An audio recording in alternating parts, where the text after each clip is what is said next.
In a dark cave, the sharp sound of a pickaxe striking stone rings out. A young man with white hair pauses as he notices glowing blue droplets leaking from a crack in the ceiling. His eyes widen with excitement. He has finally found his target. He carefully positions a bottle to catch the falling liquid, identifying the glowing substance as ink. The young man thanks the small black cat on his shoulder, Nero, acknowledging the discovery was only possible because of him.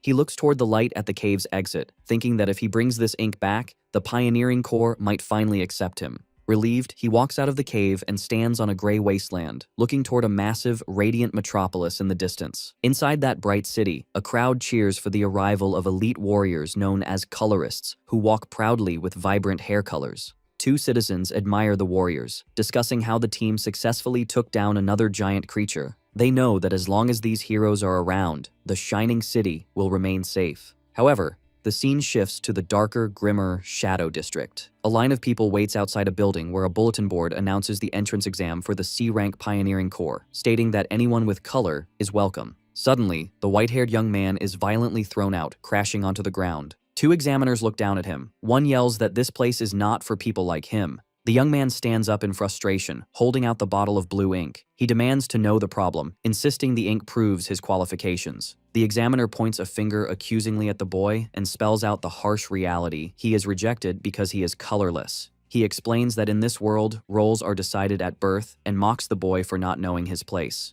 The red-haired examiner unleashes a surge of red energy, calling the young man a damn colorless. The white-haired protagonist flinches, groaning in pain as the energy washes over him. Standing at the top of the stairs, the examiner lectures the kneeling boy about pioneers. With an arrogant expression, he declares that only chosen people like himself are capable of becoming one. The examiner explains that the black lands outside the city are a place where the weak cannot survive, a terrifying landscape swallowed by darkness and filled with dangerous beasts known as creatures. He glorifies the pioneers who risk their lives to explore, gather resources, and fight these monsters for humanity, earning the title of heroes. Returning to the present, the examiner stares coldly at the protagonist, stating that for a colorless person, achieving such things is impossible. He insults the boy, telling him to know his place and stick to menial work. He issues a final threat, warning the boy he will die if he comes back, and slams the door shut. Left alone, the protagonist looks down as a soft sound comes from his chest. Nero, the black cat, pokes his head out of the boy's jacket. The protagonist pets the cat gently, saying they can just try somewhere else because he is used to this kind of rejection.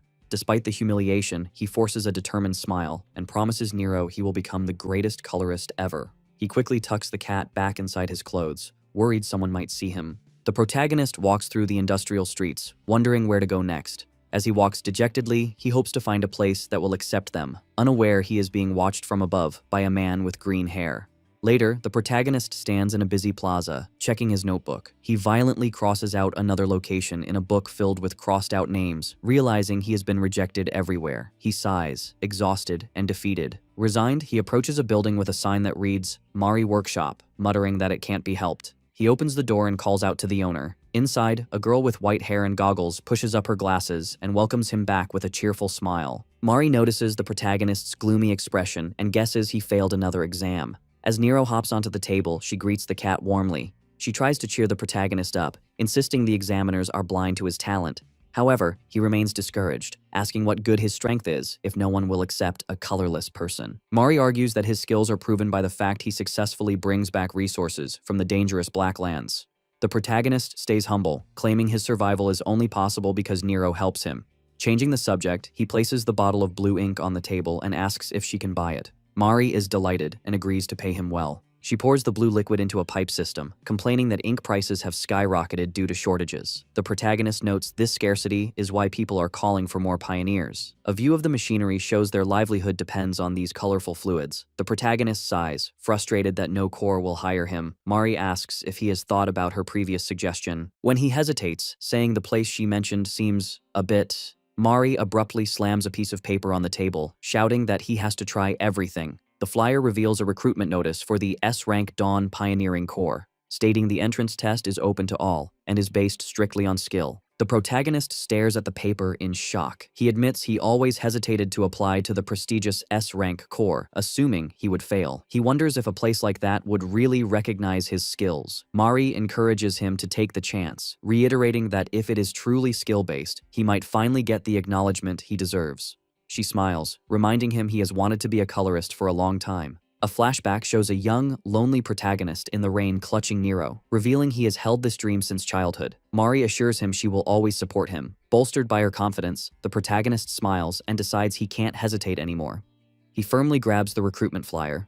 With renewed determination, he waves goodbye to Mari and leaves the workshop. Walking through the quiet alleys of the Shadow District, the protagonist clutches the flyer, thinking he needs to prepare thoroughly for the exam. Suddenly, he halts as Nero reacts to a presence behind them. A voice casually asks what is wrong, and a hand holding a wooden wand tipped with a glowing green orb appears from the shadows. The green-haired man who had been spying on him aims his wand directly at the protagonist, a magical crosshair locking onto his back. Without hesitation, he fires a blade of green energy. The protagonist turns in shock, but he is too slow. The energy blast strikes him violently, causing him to scream in agony. As he collapses, the green-haired man and his assistant stand over him. The attacker mocks him, noting that although he dodged a direct kill shot, he will be dead soon anyway. Bleeding and unable to move, the protagonist lies on the pavement while the attacker coldly remarks that no one cares if a colorless person dies. The protagonist weakly calls out to his cat. Seeing Nero's terrified face peeking from his clothes, the boy uses his last ounce of strength to urge the cat to run away. The scene shifts to an industrial area, marked with a warning for an ink waste disposal site. The protagonist groans as he regains consciousness, only to see the green-haired man smiling down at him. The man holds him by the collar, dangling him over a massive vat of black sludge. He taunts the protagonist, saying it is unlucky for him to be thrown in while still alive. The attacker explains that the pit contains ink waste, a deadly mixture that dissolves anything it touches, ensuring no body will remain. Terrified, the protagonist struggles and demands to know who this man is and why he was attacked. The green-haired man reveals that he and his partner were shocked earlier when spying on him. A flashback shows that while watching, they hadn't been interested in the boy, but in the creature hiding in his jacket. The man explains that a creature with the intelligence to follow a human is an incredible discovery. He calls Nero a true rarity as he tightens his grip on the protagonist's throat. Behind him, his assistant holds up a small cage. Inside, Nero sits trapped and crying while the protagonist looks on in horror, realizing his companion has been captured. Desperate, the protagonist grabs the green-haired man's collar, screaming at him to let go of the cat. The attacker is unimpressed, mocking the boy's anger as pathetic. His eyes glowing with greed, he explains the creature is too valuable for a colorless owner and will be sold for a huge sum on the black market. He easily overpowers the boy, choking him and lifting him into the air, sneering that the pet is too good for him. As he hangs helplessly, the protagonist scolds himself for being careless in the Shadow District. He reflects on his lonely past, thinking that while he has always endured discrimination, he absolutely refuses to lose Nero, his only family, over something like this. With a burst of fury, he warns the man not to mess with him and tightens his grip on the attacker's arm. The green-haired man pauses, noticing something strange. His expression shifts from arrogance to shock as energy crackles around his face. A swirling green aura flows from the attacker into the protagonist's hands, and the man cries out in panic, feeling something being forcibly sucked out of his body. Terrified by this unknown sensation, the man violently shakes the boy off, throwing him backward into the vat of toxic ink waste. The attacker dismisses the encounter as a waste of time, while Nero cries desperately from his cage. The villains declare they are now rich and head to the black market, ignoring the cat's tears. Deep beneath the black liquid, the protagonist watches the light fade, hearing Nero's cries grow distant. He tries to swim, but his body is paralyzed. As memories flash before his eyes, he wonders if his story will end in this dark pit. However, a vision of his younger self clutching the cat appears. He realizes he cannot give up yet because he still has a promise to keep. Deep within a void, a mysterious voice asks the unconscious protagonist why he is doing nothing. Confused, the protagonist asks the voice to identify itself. Large text flashes before him, commanding him to accept it. A torrent of thoughts rains down, urging him to save Nero and accept his true color. The protagonist's face becomes obscured by shadow as the voice demands he take back his power. A hand reaches out from a swirling vortex of black liquid. The protagonist stands motionless as a tendril of darkness dissipates above him. He looks down at his hands, now wreathed in black energy, confused that he was inside the ink. His memories are fragmented, but he pushes those thoughts aside to focus on what matters. Now a silhouette of shadow with glowing white eyes, he questions what he has become. A soft whimpering sound cuts through the silence, catching the entity's attention. He looks up to see two blurry figures standing high above, holding a small cage. Inside, Nero cries out. The sight of his companion snaps the protagonist back to reality, and he affirms he must save Nero. He reaches a hand of darkness toward the men, Suddenly, a massive geyser of black energy erupts from the depths. The green-haired man and his assistant recoil in terror, screaming. They look down into the disposal pit and are shocked to see the deadly pool of ink has vanished, leaving only a lone, dark figure standing at the bottom. The entity, emanating an ominous aura, begins to walk toward them. The green-haired man trembles in fear, his eyes wide with disbelief. As a gigantic claw of shadow descends upon them, he stammers, wondering if this terrifying being is a creature. The aftermath of the explosion leaves a scene of total devastation in the Shadow District. A frantic older man screams at a police officer, insisting he saw a small hand suddenly spring out from nowhere, causing a massive eruption of dark energy that wrecked the entire area. As the dust settles, medics carry away the unconscious bodies of the green-haired attacker and his assistant. A new group of arrivals observes the victims. A man with red hair and a woman with blue hair look down at the injured men, noting that these B-rank pioneers have completely lost their color. The blue-haired woman is baffled, unable to understand what could drain a person's color, but her companion suggests they focus on their mission. The red-haired man states they came because of reports of a large creature appearing within the city. The police officer on site is stunned to realize he is speaking to a high-ranking colorist. He nervously asks why such elite individuals are in the Shadow District, and the blue-haired woman politely explains they are there to investigate. The red-haired man asks to be shown the impact site, and the intimidated officer leads the way. The two investigators stand before the massive crater.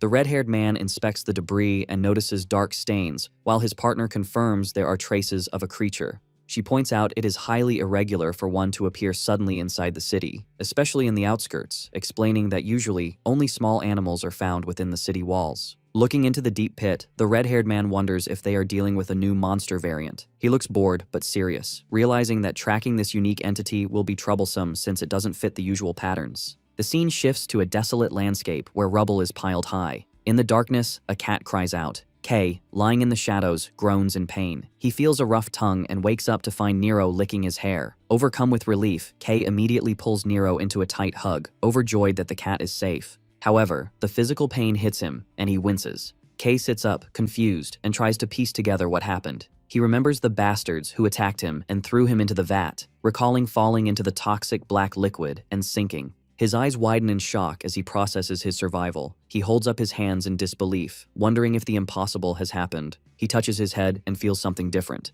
His hair, once white, is now jet black. Kay grips his new black hair, staring forward with utter confusion, unable to understand how he is still alive or why his appearance has drastically changed. Standing in the pitch-black darkness, Kay looks around, wondering why he cannot see anything. He calls out desperately to his companion, asking Nero to help. In response, the black cat leaps into the air and spins rapidly, emitting a blinding white glow that illuminates the area. The sudden light reveals a terrifying scene. They are in a deep cavern, surrounded by swarms of dark, monstrous creatures. Kay stares in shock, stammering as he tries to process where they are. He realizes with horror that they are in the Blacklands, a desolate wasteland far outside the city. He recalls this area, the Black Forest, is so deadly that only B-rank pioneers are permitted to enter. Realizing the monsters are swarming toward them, Kay panics. He yells for Nero to follow and immediately flees. The glowing cat flies alongside him, lighting the path as Kay runs for his life. He barely dodges a massive, shadow-like serpent, exclaiming that the situation is incredibly dangerous. Despite the danger, Kay thanks Nero for the light as they race through the dark forest. They scramble up rocky cliffs to escape the beasts chasing them, and Kay follows Nero's light as they jump down a deep, vertical drop to put distance between themselves and the horde. As he runs, Kay's expression shifts from fear to confusion as he notices something strange about his physical condition.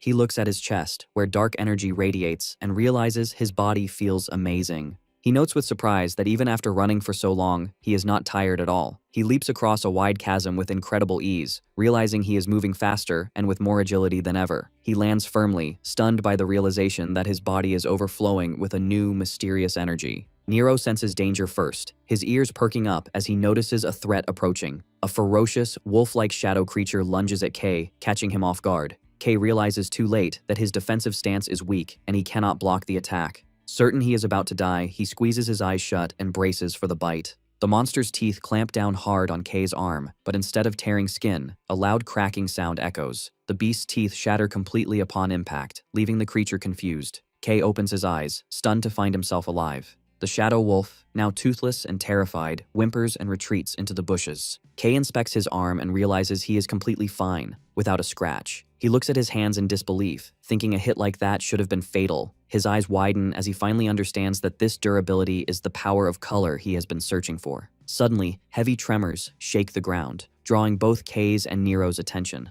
A massive silhouette begins to rise from the darkness, towering over them. A giant, one-eyed monster climbs over the ridge, glowing with menacing energy. Kei stares up in horror, identifying the beast as a cyclops. As the monster raises a massive arm to crush him, Kei wonders why a predator that usually lives deep in the Black Forest is this far out. The cyclops slams its fist into the ground with explosive force, causing Nero to yelp as debris flies everywhere. Kei survives the impact, sitting amidst the rubble. He admits the blow was heavy, but a confident grin spreads across his face as he realizes he actually has a chance to win. Memories of his past, being a lonely child, facing rejection, and being beaten down, flash through his mind. He acknowledges that he has finally obtained the power he always longed for and decides things will be different now. Energy crackles around his arm as he clenches his fist, resolving that he does not need to run away anymore. Kei stands his ground, clenching his fist as he resolves he is done running. Memories of his past struggles flood his mind. He focuses on that strange, powerful sensation rising from within, and suddenly, his body is engulfed in shadow. He transforms into a being of pure dark energy with glowing white eyes.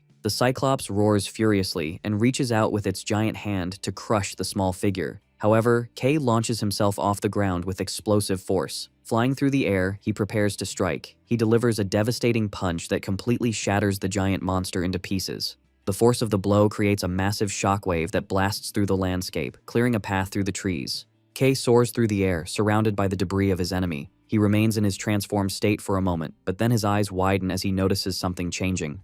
The dark energy suddenly dissipates, and he finds himself floating high above a lush landscape under a bright sun. He looks down in awe at the vibrant forest and the waterfall below, amazed by the vivid colors of nature around him. Just as quickly as it came, the power vanishes, and his hair turns back to white. He looks down in confusion. Panic sets in as he realizes gravity is taking over, and he is helpless in the air. Screaming in terror, he falls rapidly toward the trees and crashes into the forest below. Kei drags himself out of the debris from his fall, while Nero hovers above, looking concerned. Kei collapses to his knees, gasping for air as the dark energy that enveloped him begins to evaporate like smoke. He realizes with horror that his color is rapidly fading away. Panic sets in as Kei understands the drawback of his new ability. He realizes that the more he uses this intense power, the faster it drains from his body, and at this rate, he will be left defenseless. Suddenly, the world around him goes pitch black, and a mysterious voice echoes in his mind, asking him what he is waiting for. The voice commands him to act, pointing out that the prey is lying right in front of him and urging him to eat it quickly. Kei looks down at the scattered remains of the Cyclops he just defeated. The voice manipulates him, asking if he wants to live, and instructing him to simply reach out his hand. Exhausted and sweating, Kei struggles to stay conscious. He looks desperate as the voice continues to demand he use his hand. His eyes glow faintly as he fights for survival. Trembling, he obeys the instinctual command and reaches his hand toward the monster's remains. Kei places his hand firmly on the carcass of the Cyclops. Immediately, a dark technique activates, and he begins to absorb the shadowy energy lingering in the monster's body. Nero watches with wide, shocked eyes as his owner performs this terrifying feat. A massive pillar of black light erupts from the forest, piercing the sky as Kei fully consumes the energy. As the light fades, Kei is left panting heavily, the exhaustion slowly leaving his body. He leans back against a rock, his hair black once again, and his energy restored. He looks up at the sky, letting out a sigh of immense relief, realizing that he is going to survive. Back at the Mari workshop, the day seems peaceful. Inside, Mari is working on a blueprint when the door chime catches her attention. She looks up to see a mysterious, silhouetted figure in a ragged cloak standing in the doorway. Trying to be polite, Mari welcomes the stranger with a smile, though she is already trembling with nervousness. She asks if they have a special request, but the hooded figure simply stands there, emanating a dark aura. The stranger takes a heavy step forward. Mari, now visibly nervous, calls out to him, pointing out that he looks suspicious. When he continues to approach, she panics and grabs a large wrench, warning him that she will attack if he comes any closer. The figure suddenly rushes toward her, causing Mari to scream in terror and squeeze her eyes shut. However, the intruder stops and pulls back his hood, revealing a familiar smile. He tells her to calm down. Kei reveals his face, scratching his head sheepishly. He tells her it is just him, though he admits he barely recognizes himself now. Mari drops her defensive stance, her eyes wide with shock. She stammers, unable to process the drastic change in his features. Her voice echoes outside as she screams in disbelief, demanding to know what happened to his appearance. Mari is shaking, clutching a metal pipe in fear as she faces the hooded figure. Suddenly, her fear turns into explosive rage. She pulls out a hammer and a wrench, screaming that she won't forgive the bastards who hurt him. She swings the tools wildly, shouting that they deserve to have their heads smashed, while Kay frantically tries to calm her down, assuring her he is fine. Realizing it is truly him, Mari sets the wrench down, admitting she got carried away because she was terrified after losing contact with him. Her expression softens into a relieved smile, and she tells Kay she is happy he is safe. Kay apologizes for making her worry. Internally, Kay reflects on the absurdity of his situation, thinking that surviving a fall into toxic ink and gaining a color is unbelievable. He voices a concern to Mari, noting that his new color is black, which is associated with monsters, and wonders if people will look at him in a bad light. However, he quickly brushes the worry aside, deciding that what matters is that he finally has the chance to become a colorist. He declares he will go straight to the Pioneering Corps entrance exam and thanks Mari for her help. Kay then sheepishly asks if he can borrow some clothes, promising to return them. Mari looks exasperated, sighing and asking how many times he is going to beg. However, she smiles warmly, telling him to consider it an investment in a future colorist. She suddenly grabs Kay's hand and pulls him along, telling him to follow her. Kay looks surprised as she cheerfully announces she has the perfect items for him. The scene shifts to a large crowd of aspiring pioneers, marching up the stairs of a massive Colosseum-like building. Inside, hundreds of participants gather on the floor, which is marked with large white square platforms, preparing for the exam. Among the crowd, a group of 3 men chats nervously. A man with blue hair and the number 183 on his chest tries to calm his anxious friend. The friend with pinkish hair expresses disbelief that they have made it this far, preparing to take the test for the prestigious Dawn Pioneering Corps.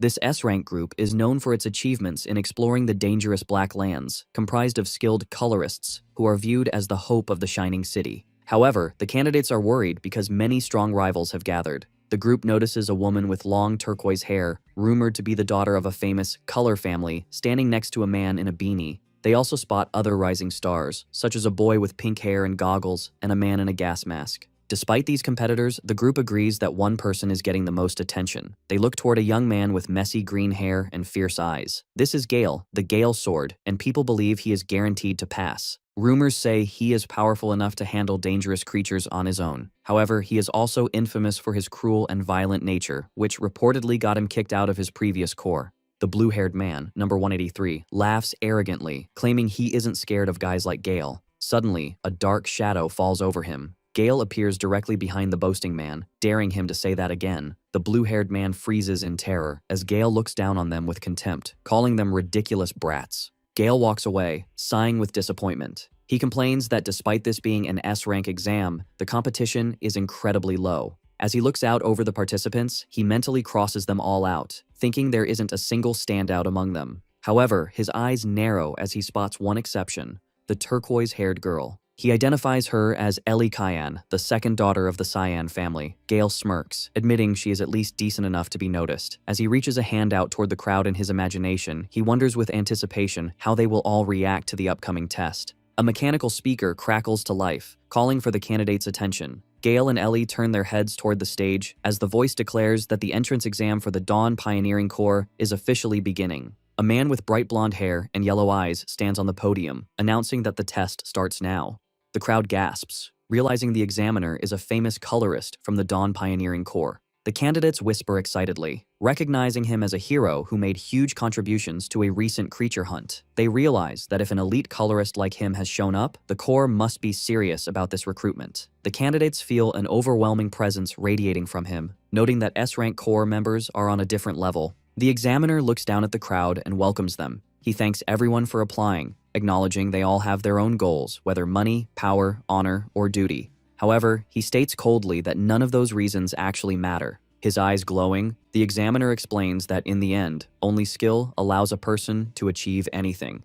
He declares they are looking for overwhelmingly strong candidates capable of venturing into the Black Lands to reclaim human territory. He tells them to look around, stating that mediocre people are not needed and that they will start immediately. He gestures to the square platforms on the ground, announcing the first test will be a tournament. He explains that combat ability is the most important skill for a pioneer because the world outside the city is a brutal place where only the fittest survive. He clenches his fist and commands the candidates to prove their abilities. He explains that those who pass the first round will be decided by the tournament results and instructs them to step onto the stage when their number is called.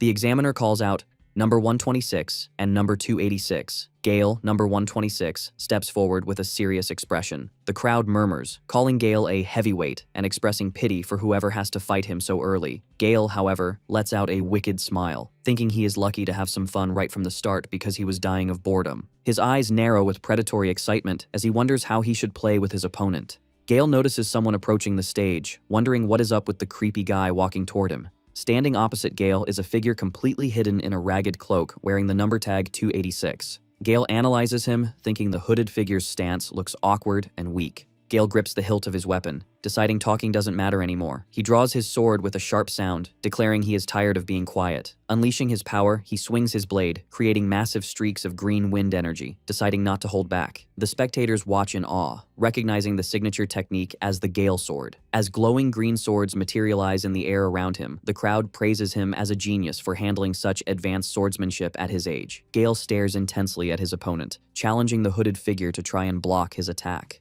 With a burst of speed, Gale stomps the ground to gather momentum, threatening to shred his opponent if he fails to defend himself. He charges forward with incredible force, surrounding himself in a whirlwind of energy. The hooded figure stands completely still and silent, unmoving in the face of the approaching attack. As Gale descends from the air, swinging his blade down with a shout, the hooded figure simply steps in and delivers a devastating left hook to Gale's face. The impact is so powerful that Gale is sent flying backward across the arena. The arrogant candidates from earlier scream in terror at the unbelievable sight. Gale crashes violently into the arena wall, creating a massive spiderweb of cracks. He slumps forward, unconscious and defeated in a single hit, leaving the crowd to wonder how such a thing is even possible. The hooded figure, now revealed to be Kay, rubs his wrist and looks down, admitting that the sudden movement startled even him. His hood has fallen back, revealing his messy black hair. He reflects on the sudden acceleration and chaos of the moment. Suddenly, a spectator points a trembling finger at Kay, screaming in disbelief. He isn't pointing at the victory, but at the color of Kay's energy, black. The blonde examiner watches with a serious expression, noting internally that black is the same color possessed by creatures. Even Ellie Cyan looks stunned, wondering if it is even possible for a human to possess that color. Kay stands alone in the center of the arena, unaware of the gravity of the situation. The others question if the power to defeat the Gale sword in one hit comes from this mysterious black energy. Kay looks around nervously at the shocked crowd, confused by their reaction, and innocently wonders if he has made a mistake. The tournament continues with intense battles. In one match, a terrified candidate launches sharp stones, but Kay charges forward, easily evading them. He closes the distance instantly and delivers a powerful punch, sending the magic user flying. The announcer declares him the winner. Kay's winning streak continues as he dominates, violently slamming another opponent and knocking out a third. High above, the blonde examiner watches with interest, declaring that Kay is the standout applicant.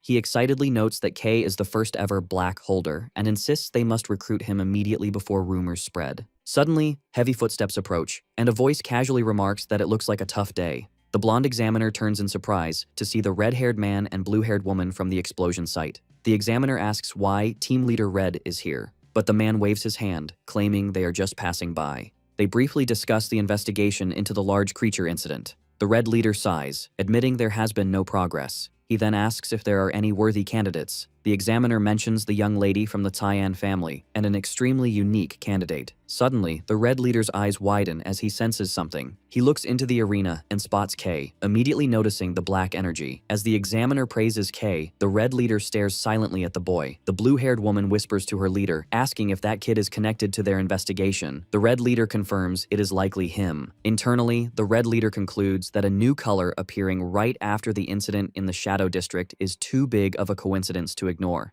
He decides to keep a close watch on Kay for now. Unaware he is being observed, Kay looks at his clenched fist, smoking with dark energy. He is thrilled by his incredible power, realizing that becoming a pioneer is finally possible. However, he recalls the physical toll the transformation took and warns himself to be careful. He knows that if he overuses this power and loses his color mid-fight, he will be defenseless. A massive surge of freezing energy erupts from the arena, creating a wall of ice. Ellie Kyan stands calmly amidst the cold mist. The announcer declares number 17 the winner, revealing she has encased her opponent in a solid block of ice. The spectators, including Kay, watch in awe, commenting that the Tyan family's color is always impressive. As Ellie walks down the stairs, Kay watches her, wondering how anyone could defeat such overwhelming magic. Suddenly, Ellie stops as she passes Kay, staring directly at him with a sharp, curious gaze. Her blue eyes narrow suspiciously as she scrutinizes him. Without a word, she turns and continues walking, leaving Kay confused. The announcer says the first exam has concluded. The blonde examiner stands on the podium and thanks everyone for their hard work. He explains that since they are behind schedule, they will move straight to the next test. He instructs the failed candidates to leave, and they walk away dejectedly. The blonde examiner begins to announce the next test, but is interrupted by a hand on his shoulder.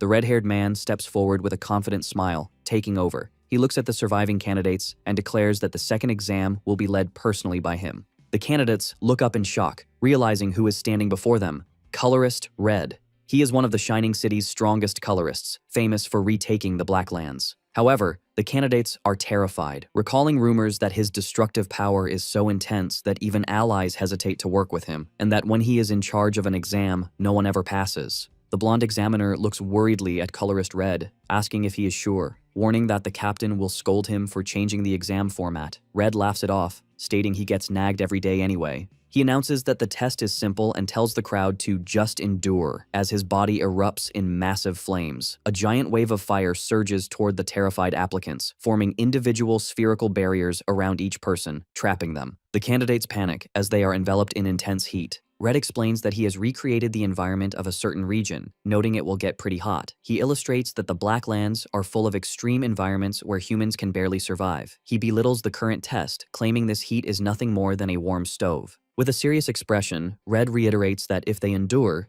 they pass. However, his eyes narrow coldly, as he adds that anyone unable to withstand this heat never had the qualification to become a pioneer. Inside the fire spheres, the candidates are suffering. One man realizes he cannot scratch the barrier, while others scream in agony. They wonder in terror what kind of hellish place the Black Lands must be if this is considered mild. Watching from the side, the blonde examiner notes that despite rumors, Red's skills haven't dulled. He marvels at Red's incredible control, observing how he instantly covered so many people. He acknowledges that this power is what one expects from someone at the peak. Suddenly, a loud cracking sound cuts through the air. Red and his assistant look over as one of the fire barriers turns blue and fractures. A massive surge of ice energy explodes outward, shattering the fire sphere. Amidst the falling shards of ice, Ellie Kyan stands tall, having broken free. Red looks at her, admitting that this is pretty good. He reflects that while the Kyan family's power is a natural counter to fire, his own power is usually strong enough to overwhelm that advantage. Staring at the young woman, Red concludes she might actually deserve to be called a real prodigy. Red wonders about the other candidate they were interested in. Inside his fire sphere, Kay appears to be standing still. Red observes him, noting that unlike the girl, this boy isn't breaking through.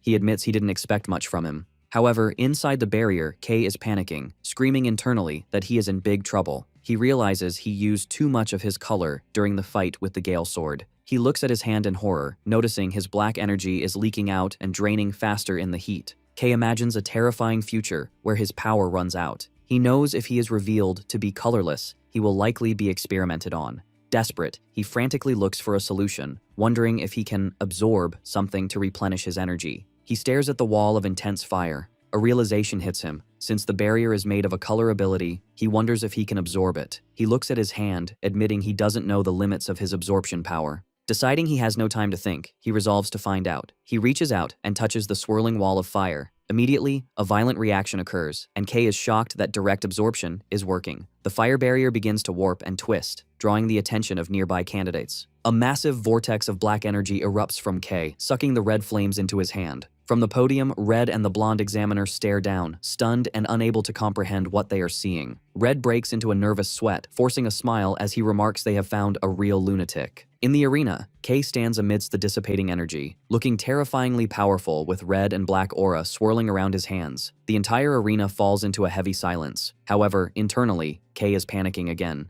He forces a smile, thinking this wasn't supposed to happen. He realizes with regret that he has accidentally stood out way too much. Ellie Cayenne stands frozen, questioning if she is hallucinating as she stares at the young man enveloped in dark energy. She looks at Kay and wonders if black is even a color a human can possess. Recognizing this is something unprecedented. A sense of anxiety washes over her as she watches him. Memories of the pressure to be the best flash through her mind.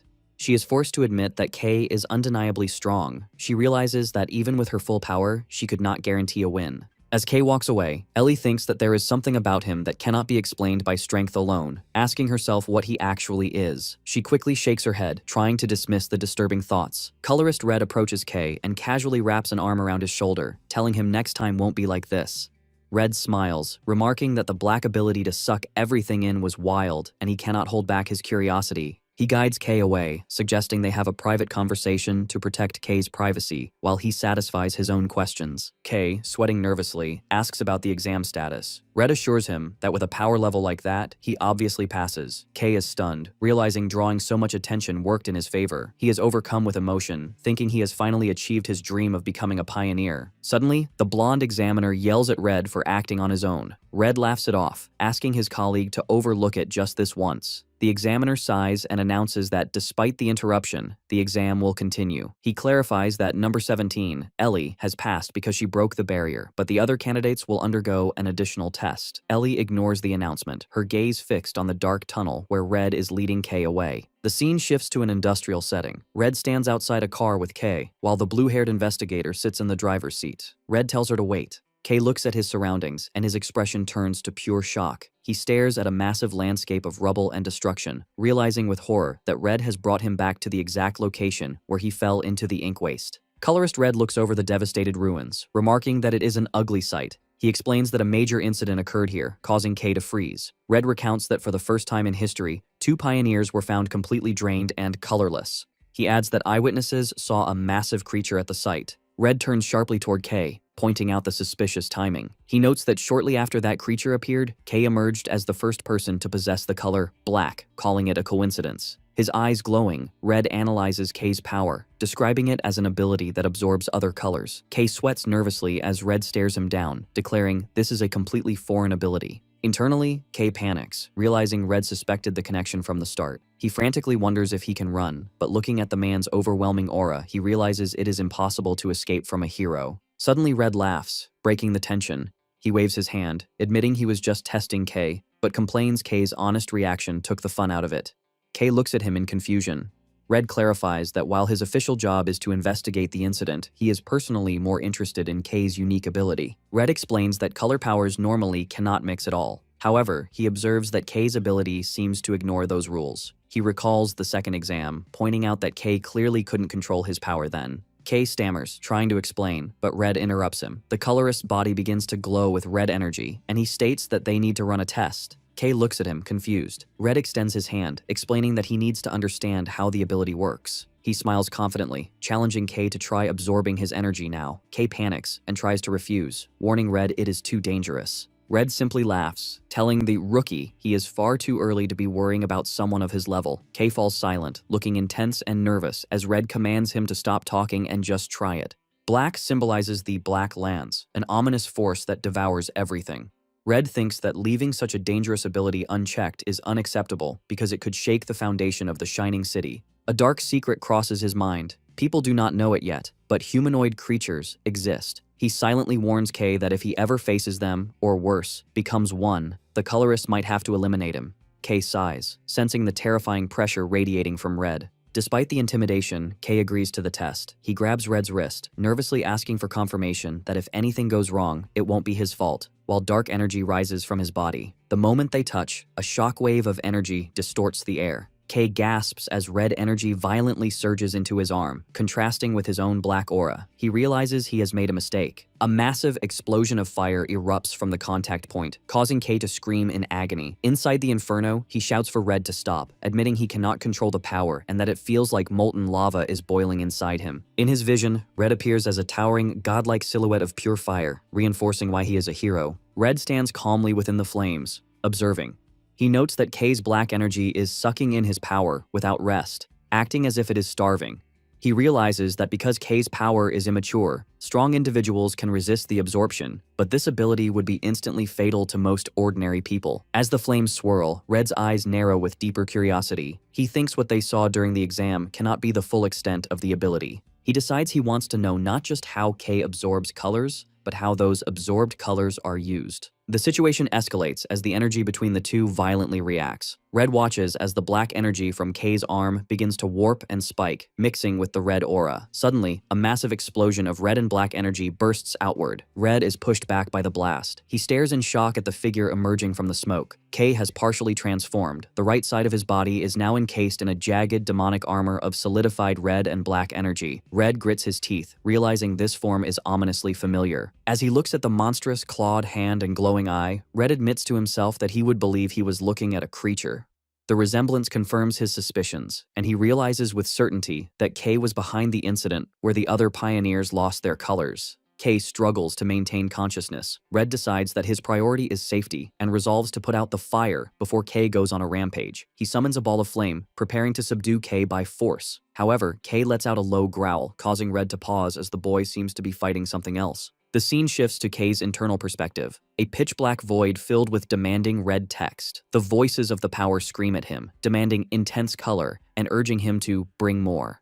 K gasps in the real world, distressed by these intrusive voices. The voices continue to tempt him, telling him it is wasteful to hold back and urging him to take it. K mentally screams at the voices to shut up and stay still. With fierce determination, K's visible eye glows red. He rejects the temptation, ordering the power to shut up and stay crushed as he exerts his will over the chaotic energy. A shockwave blasts outward as he forcibly compresses the energy back down. The jagged armor dissipates, leaving Red with a look of genuine surprise. K is left panting heavily from the exertion. Red looks at him, impressed and stunned, asking if the rookie actually managed to suppress that overwhelming power on his own. K is left panting, his heart racing. He thinks it is insane that he survived and frantically wonders why he went berserk. He glances up nervously, terrified he lost control in front of a colorist. Knowing he needs to understand his ability, he hesitantly approaches the older man. Red, however, looks delighted. He admits he was caught off guard because the power K absorbed was stronger than he expected, but he grins and declares the experiment a success because it was fun. He tells K that if he wants to achieve anything, he has to be willing to take risks. Red decides that is enough for the test, but then pauses, saying there is one more thing. He reminds K that he is the investigator assigned to the destruction incident at this very spot, and his duty is to find the culprit. With a calm but threatening smile, he points out that the person in front of him looks like a perfect suspect. K freezes, his face pale with panic. Red explains the gravity of the situation. He recalls how witnesses saw a massive shadow creature, warning K that more people are interested in this case than he thinks. He argues that once rumors about K's black ability spread, it will be easy for authorities to pin the blame on him. He gestures to the ruined industrial district, noting the damages will cost hundreds of millions. He adds that if the city leadership decides K is too dangerous, he could be banished or turned into a lab rat. K grits his teeth in frustration, realizing he is trapped. He knows there is no way to prove his innocence. Suddenly, Red offers a lifeline. He suggests that if K agrees to come under his command, he might be able to do something. Without a second of hesitation, K bows at a 90-degree angle, loudly shouting that he puts himself in Red's care. Red tells him to listen to the full condition first. He clarifies he won't fix everything for free. In exchange, K will have to grant him a few favors. He asks if K thinks he can handle that. K forces a desperate, trembling smile. Internally, he screams that anything is better than owing millions or becoming a science experiment. He loudly agrees, promising to do absolutely anything Red needs. In the desolate wasteland, a small creature trembles in fear just moments before a massive wheel slams down, narrowly missing it as a heavy vehicle roars past. A large armored transport truck drives through the foggy, rugged terrain of the Blacklands. Inside, K looks out the window, thinking this is his first time traveling this far out and wondering if this is his first real step as a pioneer. Suddenly, his thoughts are interrupted by Gale, a green-haired man who glares at him, calling him black-haired one. Gale rudely tells K he is being distracting and orders him to shut up, though K hasn't said a word. K looks at him with a confused expression. K sits awkwardly in the transport bay. He thinks starting as a pioneer immediately was what he wanted, but the atmosphere is tense. He glances at the furious Gale and the silent Ellie Cyan, questioning if being on the same team is the right move. A flashback reveals a conversation from the day before. Red asks a surprised K if he is ready to join the exploration, explaining he needs him to go to a specific spot in the uncharted area. Seeing K's nervous expression, Red laughs and tells him not to worry. Red shows K a map, assuring him he won't be alone. He explains that new recruits who pass the exam will also be deployed to the area, and that the official roadmap will be announced soon. K just needs to be at the location on time. Back in the present, K looks at his teammates, noting they were already on the truck. It is revealed that because Red's interference compromised the previous exam, the participants were given another chance. Many skilled individuals, including Gale, passed strict additional tests. Meanwhile, Ellie Cyan, the top-ranked rookie, joined Red's team at her own specific request. Gale stares at K with intense resentment, unable to believe he was humiliated by a fool.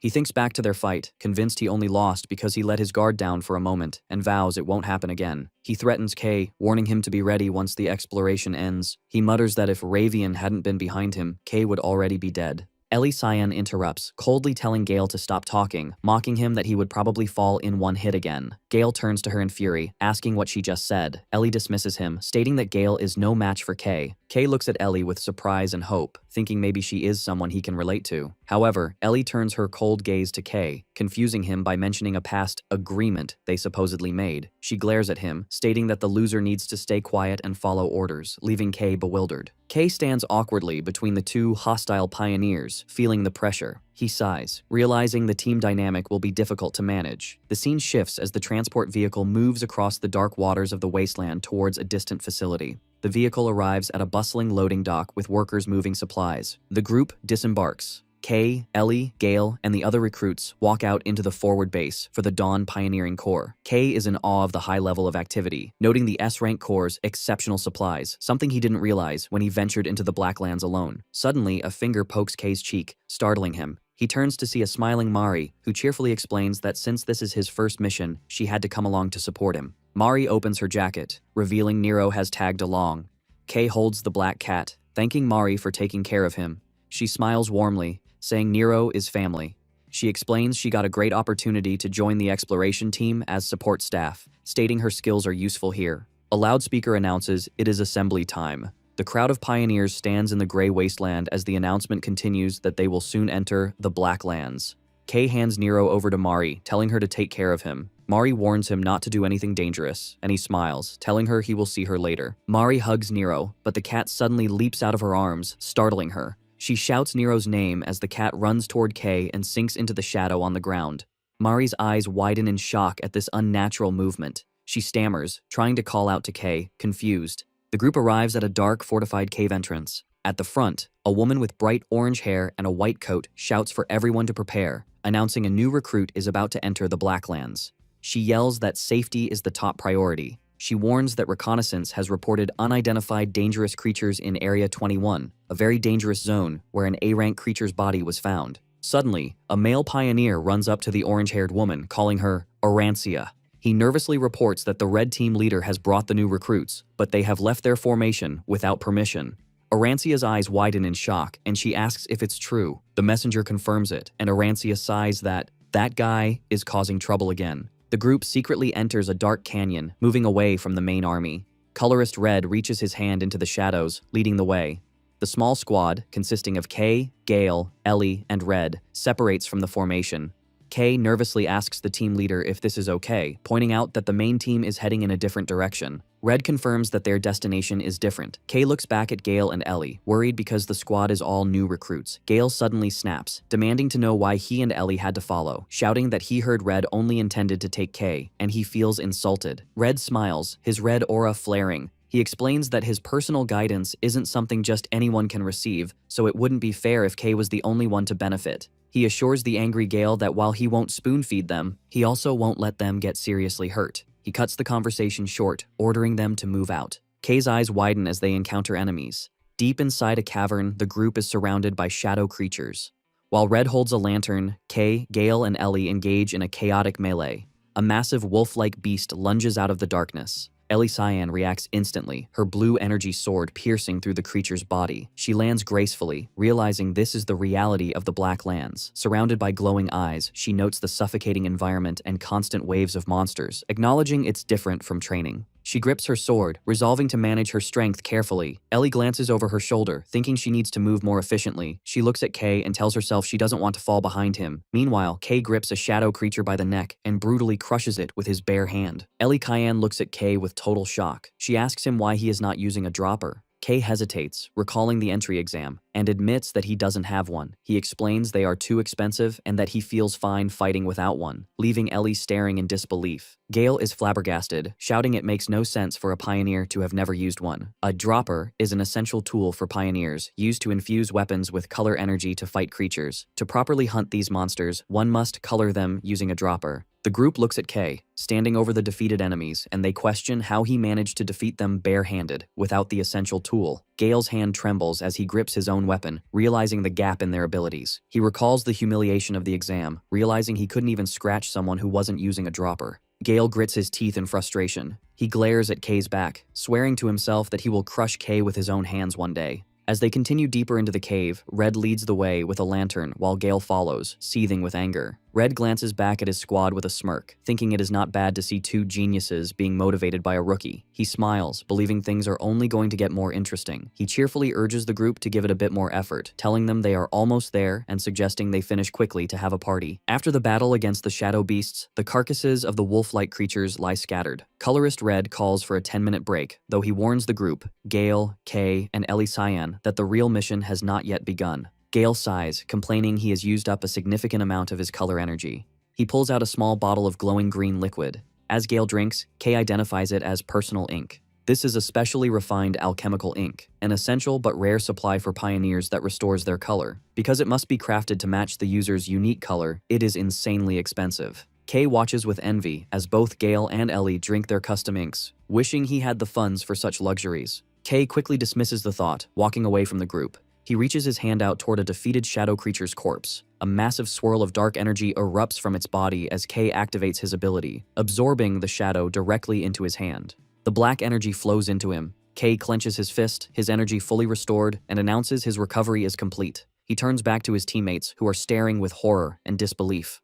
Ellie hesitantly asks if he is sure he is okay. Kay waves off their concern, explaining he has done this a few times. Gale shouts in disbelief that Kay just absorbed a monster without flinching. Before they can continue, Red interrupts, declaring the break is over. The group travels deeper into the canyon until Red announces they have arrived. The team sees a massive, swirling dome of pure black energy blocking their path. Kay stares, muttering that it looks like a black curtain. Red smiles at Kay's stunned expression and reveals that this dark barrier is the specific reason he brought Kay along. To demonstrate, Red summons a ball of red energy and unleashes a powerful beam at the black dome. The attack hits the surface, but instead of breaking through, the energy is instantly swallowed by the darkness. Red explains that if anyone tries to force the barrier open, it absorbs the power and becomes tougher. He notes that this is very similar to Kay's own ability, which is why he had a hunch that Kay would be the only one capable of erasing it. Red points toward the dark wall, revealing that the path to the ruins lies inside. He announces that within those ruins hides their true objective, the Stella fragment. Kay's eyes widen in shock. The other recruits are confused. Gale asks what Stella is, and Ellie admits she has never heard of it. Red assures them it exists and that the Shining City is desperate to find it. He points a finger at Kay, ordering him to get rid of the curtain. Kay steps forward toward the towering wall of darkness. As he touches it, his absorption ability activates, and the barrier's black energy begins to flow violently into his hand. A massive vortex forms as the giant dome is funneled into Kay. Red, Gale, and Ellie watch as the obstacle is devoured.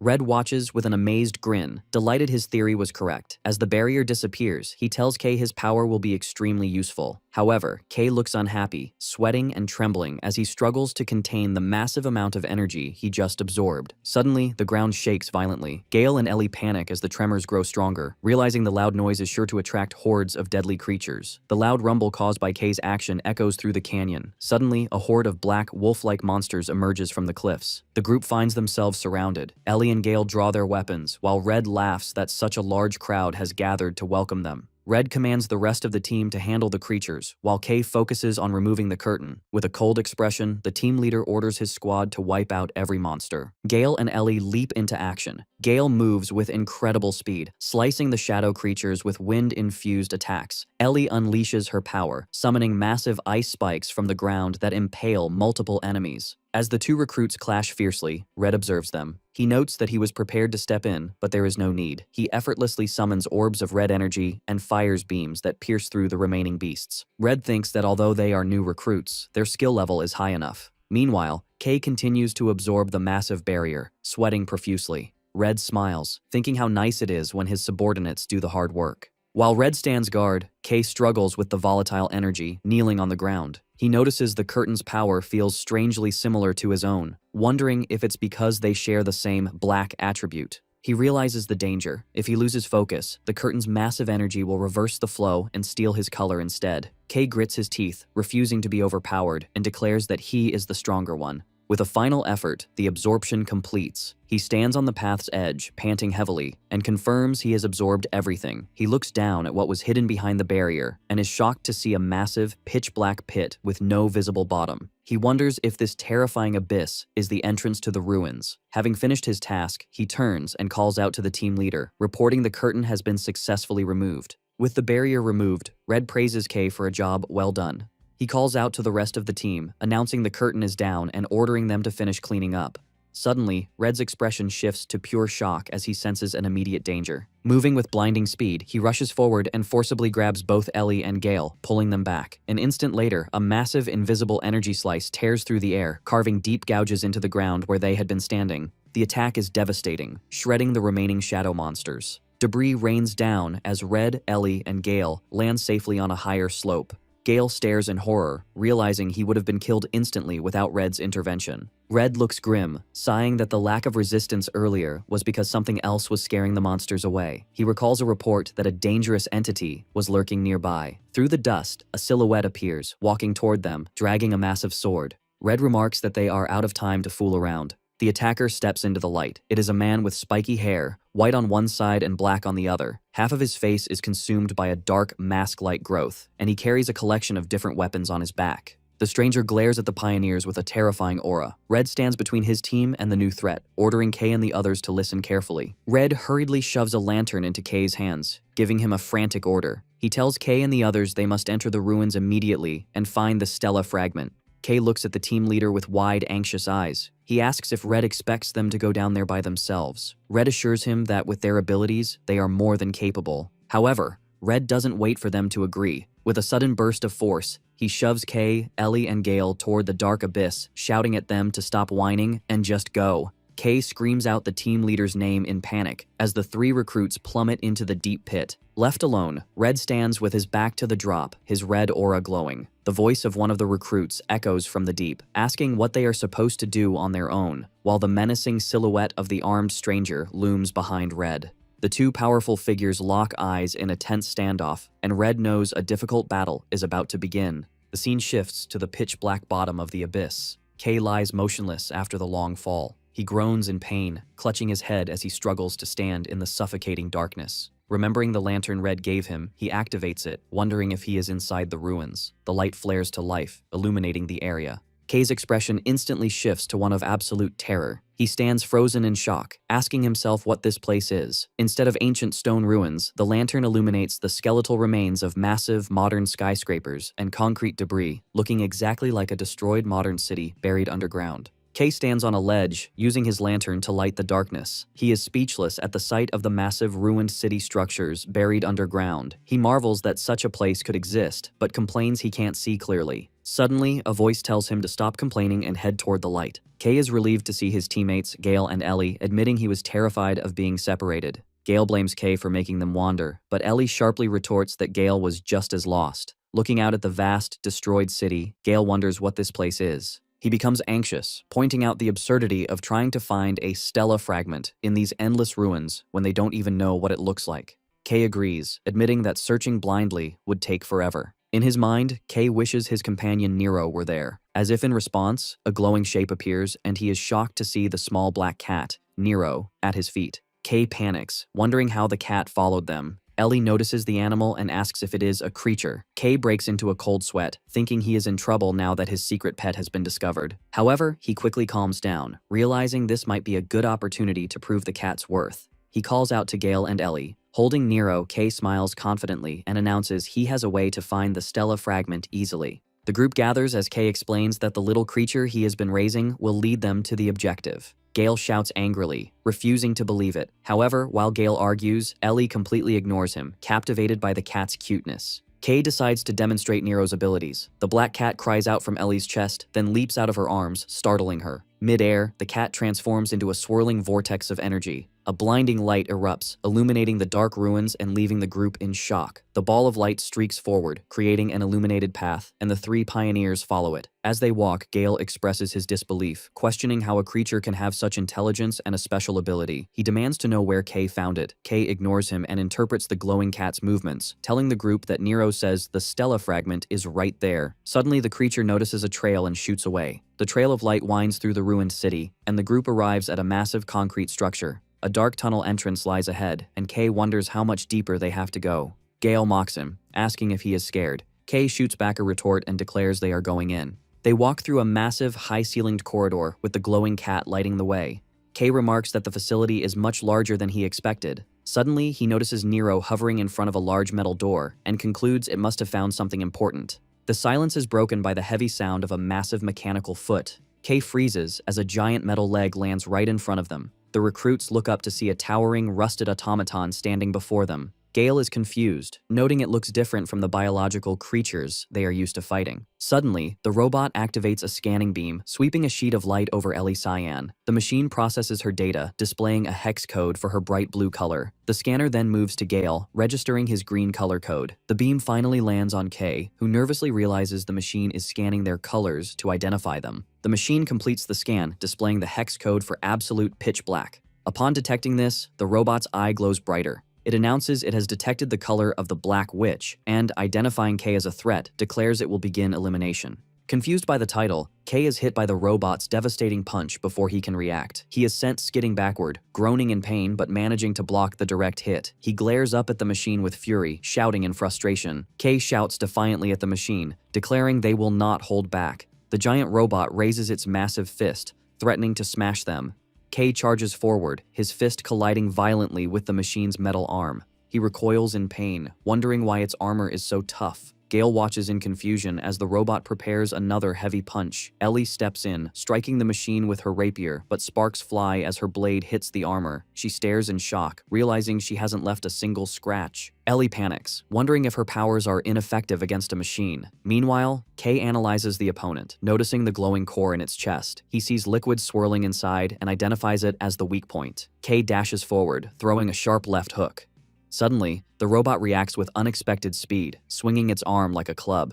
Kay barely manages to evade the heavy blow. He retreats, frustrated that his normal attacks are having no effect. A realization hits him. He remembers the time his body was coated in black energy and decides to use that power. Knowing a full transformation consumes too much color, he compromises by concentrating all his energy solely into his right fist, coating it in a dense layer of black aura. With his preparation complete, Kay leaps into the air and swings his enhanced fist with everything he has. The blow lands perfectly, piercing straight through the robot's chest and shattering its core. The force of the punch completely destroys the machine's upper body. The robot's head flies off, and the light in its eye fades. Kay stands amidst the wreckage, letting out a sigh of relief as Gale and Ellie watch in silence. Amidst the debris, Kay notices a round object and picks up the robot's core, thinking Mari would be happy with it as a gift. Suddenly, Gale yells at Kay, demanding to know what that power was. He and Ellie corner Kay, bombarding him with questions. Kay nervously deflects their questions by claiming the technique drains his color severely. As he speaks, the large metal door behind them begins to slide open, revealing a pitch-black void. Suddenly, Nero flies out of the darkness, crying out in panic. The cat hovers near Kay, shaking in fear.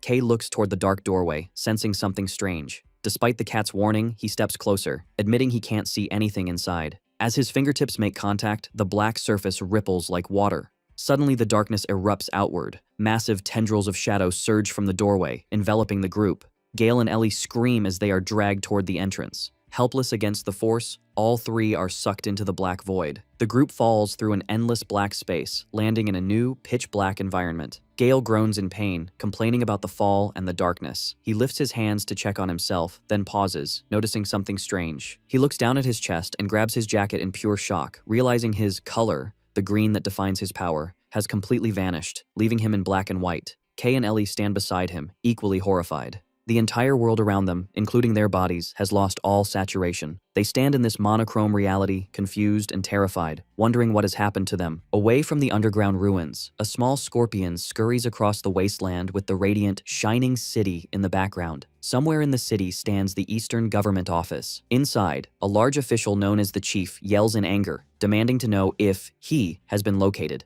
A nervous subordinate reports that the individual is on an exploration mission with Colorless Red, adding that the boy specifically asked them not to meddle. The chief is furious, shouting about Black. He cannot believe Red would bring someone with such a dangerous color onto the field. He rants that even though Red is a hero, this has crossed a line. The chief explains that a recent creature appearance has the ruling council in an uproar, terrified that the catastrophic Black Wave has begun. He complains he will be the one to take the blame. As he speaks, a young woman with pink and yellow hair smiles teasingly, noting that the chief is very angry again. The woman, Camellia, the leader of the Dawn Pioneering Corps, advises the chief to calm down before he ends up in the hospital. She explains that she understands his concern, but that he should not get ahead of himself.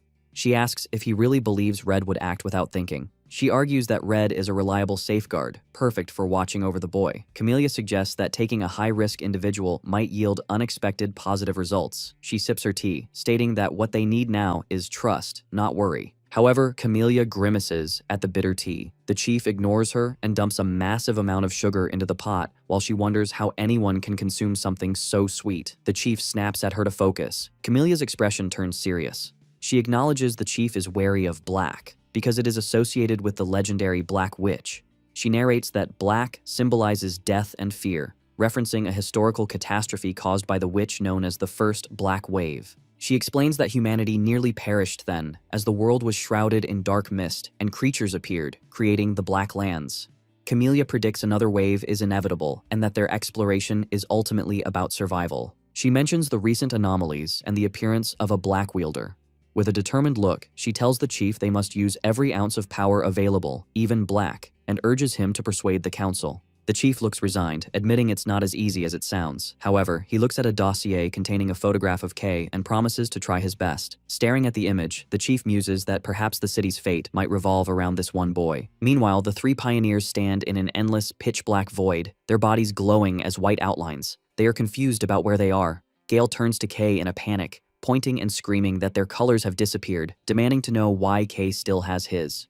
Kay, bored, replies he has no idea, suggesting it might be because his color is black, matching the darkness. Suddenly, Gale hunches over, exhausted, and Elixayan clutches her head, feeling weak. Kay watches, confused, wondering why he is fine. He realizes it might be because he spent his life as a colorless person, so this is nothing new. Gale mentions a bizarre sensation inside his body. He squints and sees a faint, glowing light pulsating within him, like a core. Suddenly, creepy whispering sounds rain down on them. They look around in alarm. Terrified, Gale shouts into the darkness, demanding whoever is whispering show themselves. Kay listens, wondering if it's the same voice that usually speaks to him, but realizes it's something different. Just then, a dark, ghostly silhouette of a woman with long hair emerges from the shadows. Kay senses the presence and turns sharply. Gale and Ellie freeze in shock, stammering in fear, unable to identify if the ghostly form is a creature. They are terrified because it appeared instantly without warning. The mysterious shadow figure raises a hand and points a finger at Kay's chest. Kay freezes, his eyes widening as he realizes he is being singled out. His mind is violently pulled into a chaotic vision of a swirling vortex of energy consuming a city. The scene shifts to a terrifying blood-red nightmare of a world in ruins, overrun by massive beasts. A giant eye opens in the sky above a horde of shadow creatures, while a terrifying multi-eyed beast glares from the crowd. The vision cuts to the face of the mysterious woman with long hair, staring at him with one glowing eye. Kay finds himself standing before a massive, overwhelming blue energy, unsure if he is seeing a memory or reality. His confusion deepens, and he questions his own identity. Deep in his subconscious, a voice from a bright light states that he needs a name. A blurry, smiling figure from his past gives him the name Kay, encouraging him to find his own light and color. The vision ends abruptly, and Kay snaps back to the present with a loud gasp. He looks terrified, sweating as the shock of the memory hits him. He stumbles in the void, clutching his head and panting, cursing why such unpleasant scenes are forcing their way into his mind. Kay clutches his head, trying to process the chaotic vision. He frantically tries to hold on to the fading memory, telling himself there must be an answer. Suddenly, the name Rumiel surfaces from his mind. He is confused, wondering who that is. His thoughts are interrupted by Gale, who has lost his composure. The swordsman screams into the darkness, challenging invisible enemies and swinging his sword wildly, hallucinating a battle. Kay turns to see Gale swinging his weapon dangerously close to a cowering Ellie Cyan. Gale cries out, completely detached from reality. Ellie trembles, begging him to stop. Ignoring her pleas, Gale continues his rampage, shouting for everyone to die. His eyes are blackened and bleeding, showing the void has driven him mad. Meanwhile, Ellie Cyan is trapped in her own nightmare. Tears of black liquid stream down her face as she clutches her head, apologizing to her sister, reliving a traumatic memory. Kay watches with concern, realizing his teammates are deteriorating. He understands the creature and this space are corrupting them, and decides they need to escape immediately. Suddenly, a familiar Q sound echoes. Kay looks up to see a glowing white shape flying toward him. He smiles in relief, realizing Nero is safe. He greets the cat, asking if he is okay. Nero flies around frantically, gesturing toward the distance. Kay understands Nero is telling him something is over there. The cat flies off, leaving a trail of light. Kay decides to follow the path. However, Kay pauses and looks back at his teammates. Gale is still swinging his sword violently over the traumatized Ellie. Kay realizes he cannot just leave them. He turns to Nero and asks if the cat can use his abilities to help. A massive surge of purification light erupts from the cat, enveloping Gale and Ellie. Inside the light, the dark corruption begins to evaporate. Ellie and Gale stop screaming as the black influence dissipates. Kay watches with satisfaction, noting the light is working. With his teammates protected, Kay tells them to stay there. He turns away, determined to scout the path ahead alone. Kay walks through the pitch-black void, following Nero's light trail. He gets frustrated, complaining that there is still nothing to be seen. As he turns his head, the unsettling whispering sounds return. A mysterious voice echoes, telling him that no color can touch you. Kay looks annoyed, thinking that hearing nothing but riddles is infuriating. Suddenly, a bright star-like light shines in the distance. Kay's expression shifts to excitement, and he begins to run toward the illumination. As he gets closer, his face lights up with amazement. He stands before a massive, glowing structure shaped like a four-pointed star on a stone monolith, realizing he has found his objective. Kay identifies the object as the Stella Fragment, which radiates a powerful holy light. He notes that its glow and shape are different from what he's seen, wondering if every fragment is unique. Deciding not to waste time, he climbs the rocky mound to recover the item and escape the unpleasant dimension. He reaches his hand toward the glowing core. The light swirls violently. Suddenly, a massive surge of energy flows from the fragment into his hand as his absorption ability triggers automatically. Kay is shocked, his body glowing with the absorbed energy. He panics, wondering why his ability activated by itself again. He hopes that since it was only for a moment, it won't be a problem. The dark influence that trapped the group begins to fade. Kay looks up, relieved, as the oppressive atmosphere dissipates. The pitch-black void vanishes, revealing they are in a massive, gray stone chamber. Kay stands alone in the center, looking at the glowing energy in his hands, confirming the black space is gone. He reflects on the nature of the Black Lands, noting this dangerous territory is always full of surprises. Gale and Ellie Cyan regain their senses and stare at Kay in disbelief. Kay asks if they are okay, but Gale points an accusing finger at him, while Ellie asks in shock how he remained fine. Kay replies he doesn't know. He shifts their attention to the glowing object in his hand, announcing they have found their target. They identify the object swirling with rainbow light as the Stella Fragment. The team gathers around to inspect it. Gale is skeptical that such a tiny object is what Team Leader Red was talking about. Ellie is amazed that something so small can carry so many colors. Beside them, Nero floats, staring intently at the glowing orb. Kay confirms there are no negative effects on his body. However, Nero drifts closer, his eyes locked onto the shiny energy. Suddenly, the cat opens its mouth wide, looming over the artifact. Before anyone can react, Nero swallows the Stella Fragment whole. Kay's face twists into absolute horror and shock. Gale and Ellie are equally terrified, screaming at the cat in panic, demanding to know what he is doing. Gale shouts at the floating cat, scolding Nero and telling him the fragment is not food. Losing his temper, Gale grabs and violently shakes him, screaming at Nero to spit it out. Kay frantically tries to stop him, yelling at Gale to get his hands off the cat. Suddenly, loud cracks spread across the walls and ceiling. Gale complains that after all their effort, this is how it ends. The entire structure begins to crumble as the three pioneers stand in the center. Realizing the danger, Gale yells for everyone to run. Kay, clutching Nero, runs alongside Ellie Cyan and Gale as the room collapses behind them. They sprint desperately toward the exit, narrowly escaping into the hallway. The scene shifts to a different location. A group of pioneers stands before a massive dead monster. Arancia, the woman with orange hair, inspects a deep slash mark in the ground. She kneels to examine the traces, looking concerned. A blue-haired man asks if she has found something. Arancia confirms with a grim expression that the battle-crazed bastard has returned. She explains the traces belong to a humanoid creature known as the Sword Demon, one of the witch's black hands. She says every time he shows up, he causes trouble, and wonders if the recent surge in monster activity is related to his appearance. The blue-haired man asks if they should continue, but Arancia decides to abort the mission. She states they have secured enough resources and refuses to risk the probationers under her care. Suddenly, Arancia senses a massive energy surge. A gigantic red fire explosion erupts from a nearby mountain. Arancia recognizes the specific fire color, realizing it belongs to team leader Red. She stares in shock, realizing that if Red is fighting with that much power, the Sword Demon must be there with him.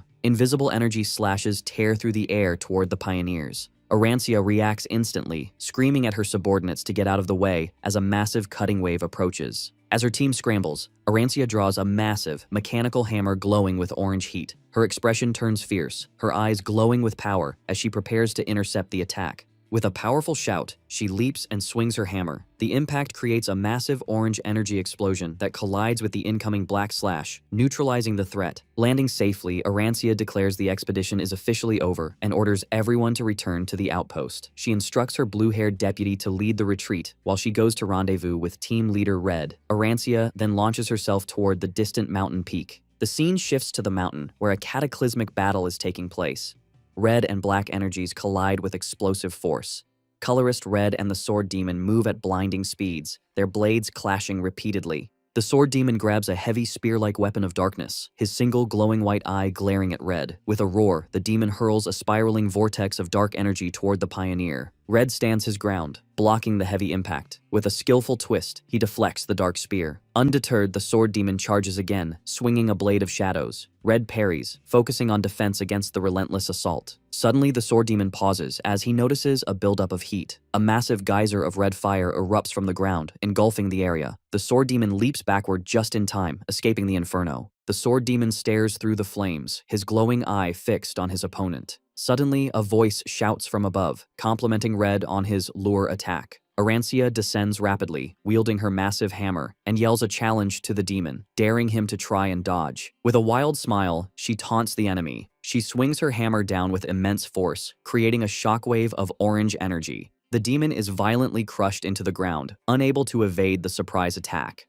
Arancia lands gracefully as the debris settles. Colorist Red looks at her with a calm smile and remarks that she is late. Arancia jokes that she almost died, but Red dismisses it. She notes that although she landed a clean hit, it wasn't enough to finish the fight. Sure enough, the Sword Demon's silhouette emerges from the dust. The creature glares at the two pioneers with intense hostility, unharmed. Red remains confident, telling Arancia that dealing with this enemy will be easier now that she is using her color. Arancia, however, warns him not to fight half-heartedly. She admits she is relieved she arrived before things got too serious, explaining that none of the other colorists want to see Red fight at his full strength, implying his true power is terrifying. Red complains about her nagging. Ignoring him, Arancia activates her power, and glowing orange energy rings form beneath her feet. She grips her hammer tightly, surrounded by an aura of light, and declares they will take down another of the witch's black hands. Across from them, the Sword Demon stands silently, his face bulging with fury. While colorist Red and Arancia prepare to engage the Sword Demon, a strained voice echoes from the cliff edge. Red's eyes widen in surprise, and even the Sword Demon looks confused, pausing to look toward the sound. The Sword Demon stands on the rocky ledge, watching as voices argue below.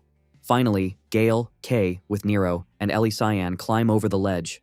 Gale collapses, panting, declaring he never wants to go back to the underground ruins. However, Kay suddenly freezes, noticing a terrifying presence. He looks up to see the Sword Demon glaring directly at him. Behind the monster, he sees Red and Arancia glowing with energy, realizing they have walked into a battle. Arancia and Red look panicked, cursing the horrible timing, and rush forward to intercept the monster. Red screams at the trio to dodge. The Sword Demon ignores the powerful colorists and turns his attention to the weak prey. With terrifying speed, the monster charges directly at Kay, Gale, and Ellie. Acting on instinct, Gale grips his sword, and Ellie quickly draws her weapon. Despite their exhaustion, the two charge forward to protect themselves. The Sword Demon swings his massive black blade with overwhelming force. In a single strike, he shatters the weapons of both Gale and Ellie. Ellie and Gale stare in horror. Gale cannot process how his hardened metal weapon was destroyed. Paralyzed by fear, he realizes the power gap is insurmountable and thinks he is going to die. The Sword Demon swings his massive blade downward.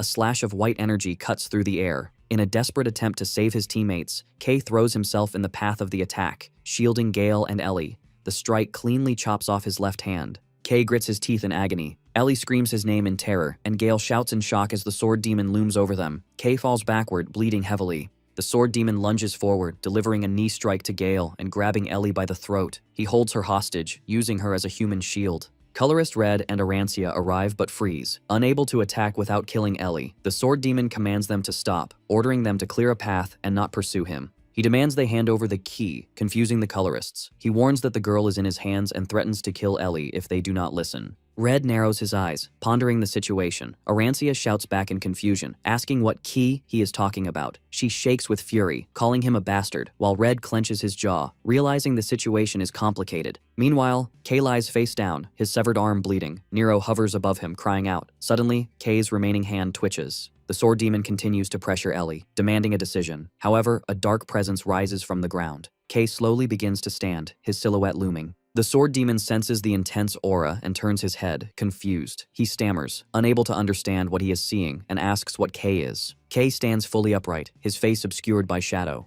Massive amounts of black energy swirl around his body. The darkness concentrates around his severed wrist, and his arm rapidly regenerates, formed entirely from the black energy. The sword demon stares in disbelief, unable to comprehend how his opponent is standing again after such a grievous wound. He turns, sensing a terrifying pressure, and questions why a human possesses the color black. A silhouette of Kay rises, surrounded by swirling dark energy. The darkness concentrates at his severed wrist, forming a new hand out of pure shadow, and Kay pulls the energy together, fully regenerating his limb. The sword demon is shaken by this impossible feat. Suddenly, a burst of dark force sends him flying backward. Arancia and Colorist Red are stunned. The sword demon gasps, clutching his throat as an invisible force strangles him. Kay walks forward, lifting the massive monster into the air by the neck. Seeing the danger, Arancia ushers Ellie Cayenne and the others to safety. Colorist Red watches with a grim expression, fearing the volatile black power has consumed Kay's mind. The sword demon struggles as Kay's shadowy form looms over him, wondering if the boy has turned into a monster like the Black Hand. The darkness tightens its grip, crushing his armor and body. In pain, the sword demon realizes Kay is stealing his very existence. He recognizes this terrifying sensation is not a hallucination. Staring into Kay's glowing eye, the demon connects this power to a figure from the past, realizing it feels just like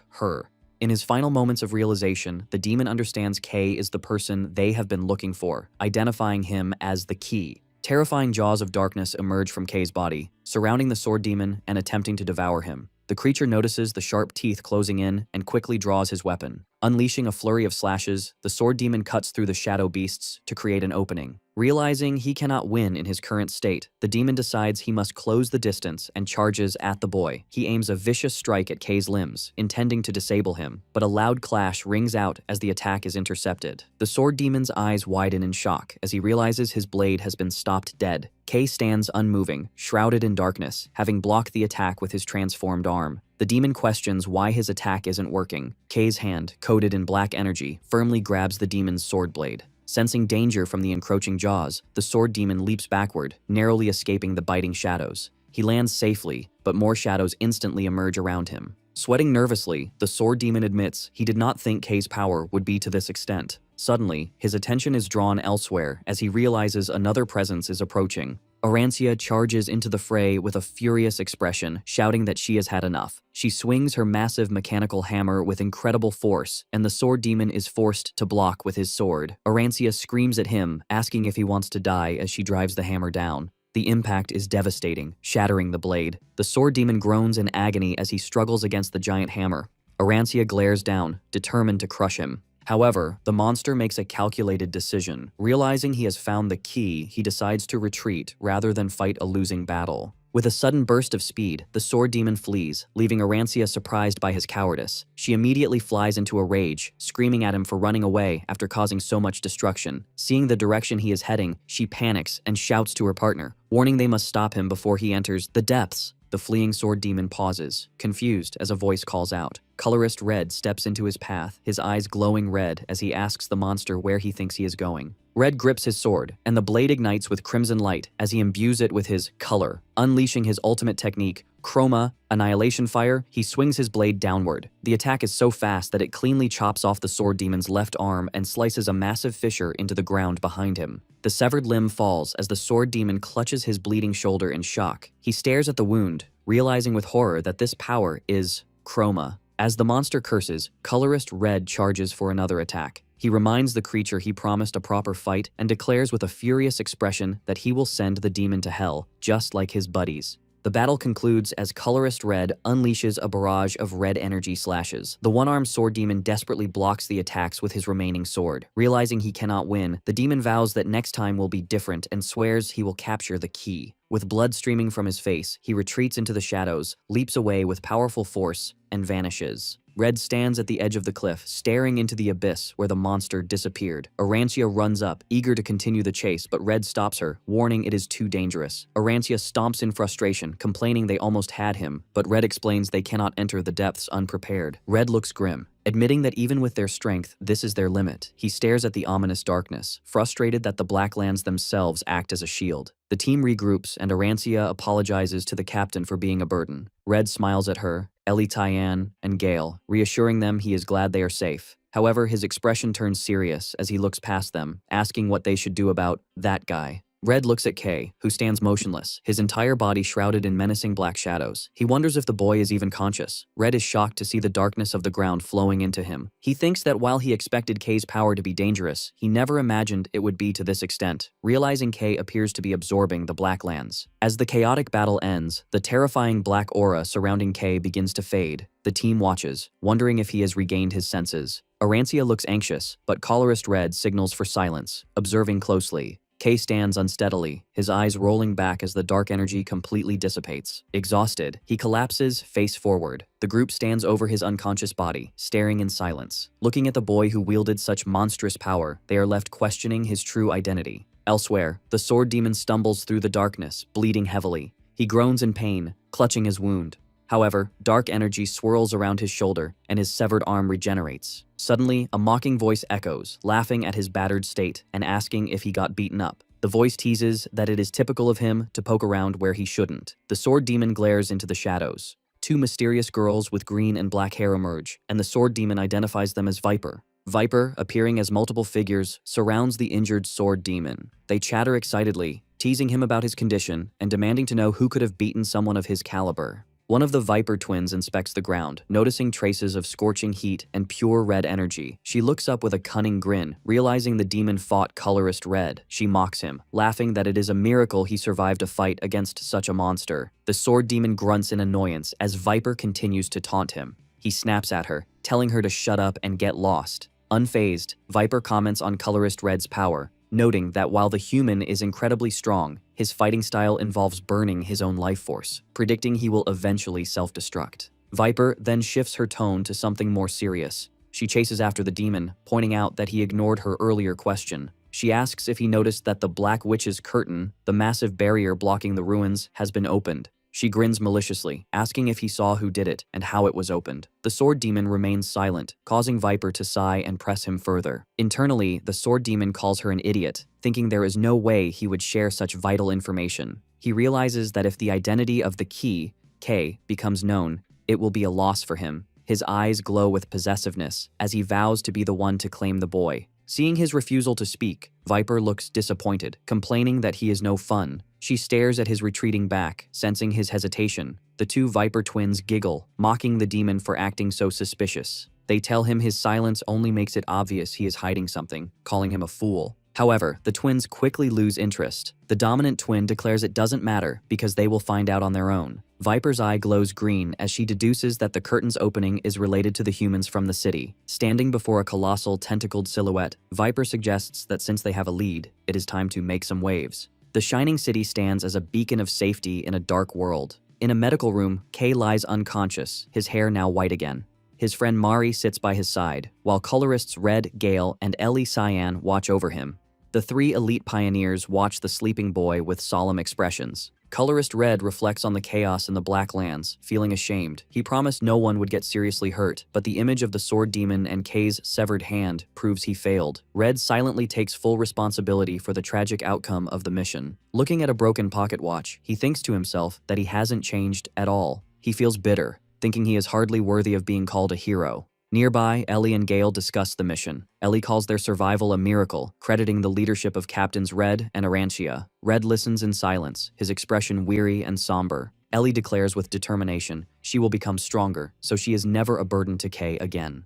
Red calmly tells her there is no need to be so impatient. Mari is startled and confused. She recalls her shock when the famous colorists first arrived at her workshop, claiming to be Kay's colleagues. She realizes that despite her initial fear for Kay, his new teammates seem like decent people. She looks at Kay's peaceful face, wishing he would wake up soon. A nurse had told her Kay had no physical issues and would likely wake up soon. Red breaks the silence, asking if her name is Mari and confirming she is Kay's friend. Mari confirms, and Red reassures her about Kay's physical health. His expression turns serious as he says he needs to ask her something. Red asks Mari if she knows the location of a small creature named Nero. As he speaks, a black shape emerges from behind Kay. Gale is caught off guard, his eyes widening in shock. Gale points at the bed, shouting that the creature has finally appeared. Nero, the small black cat, sits on Kay's pillow as Gale yells at him for hiding. Gale reports to Red that this is the creature that swallowed the Stella fragment during their mission. He complains that the cat's disappearance made it difficult to explain things to their superiors, while Red looks puzzled. Losing his patience, Gale lunges for the bed, ordering the cat to come to him. Nero strikes Gale in the face and flies away, leaving the swordsman fuming. The small cat flies into Mari's protective embrace. Mari is overjoyed, saying she suspected he was hiding in Kay's shadow all along.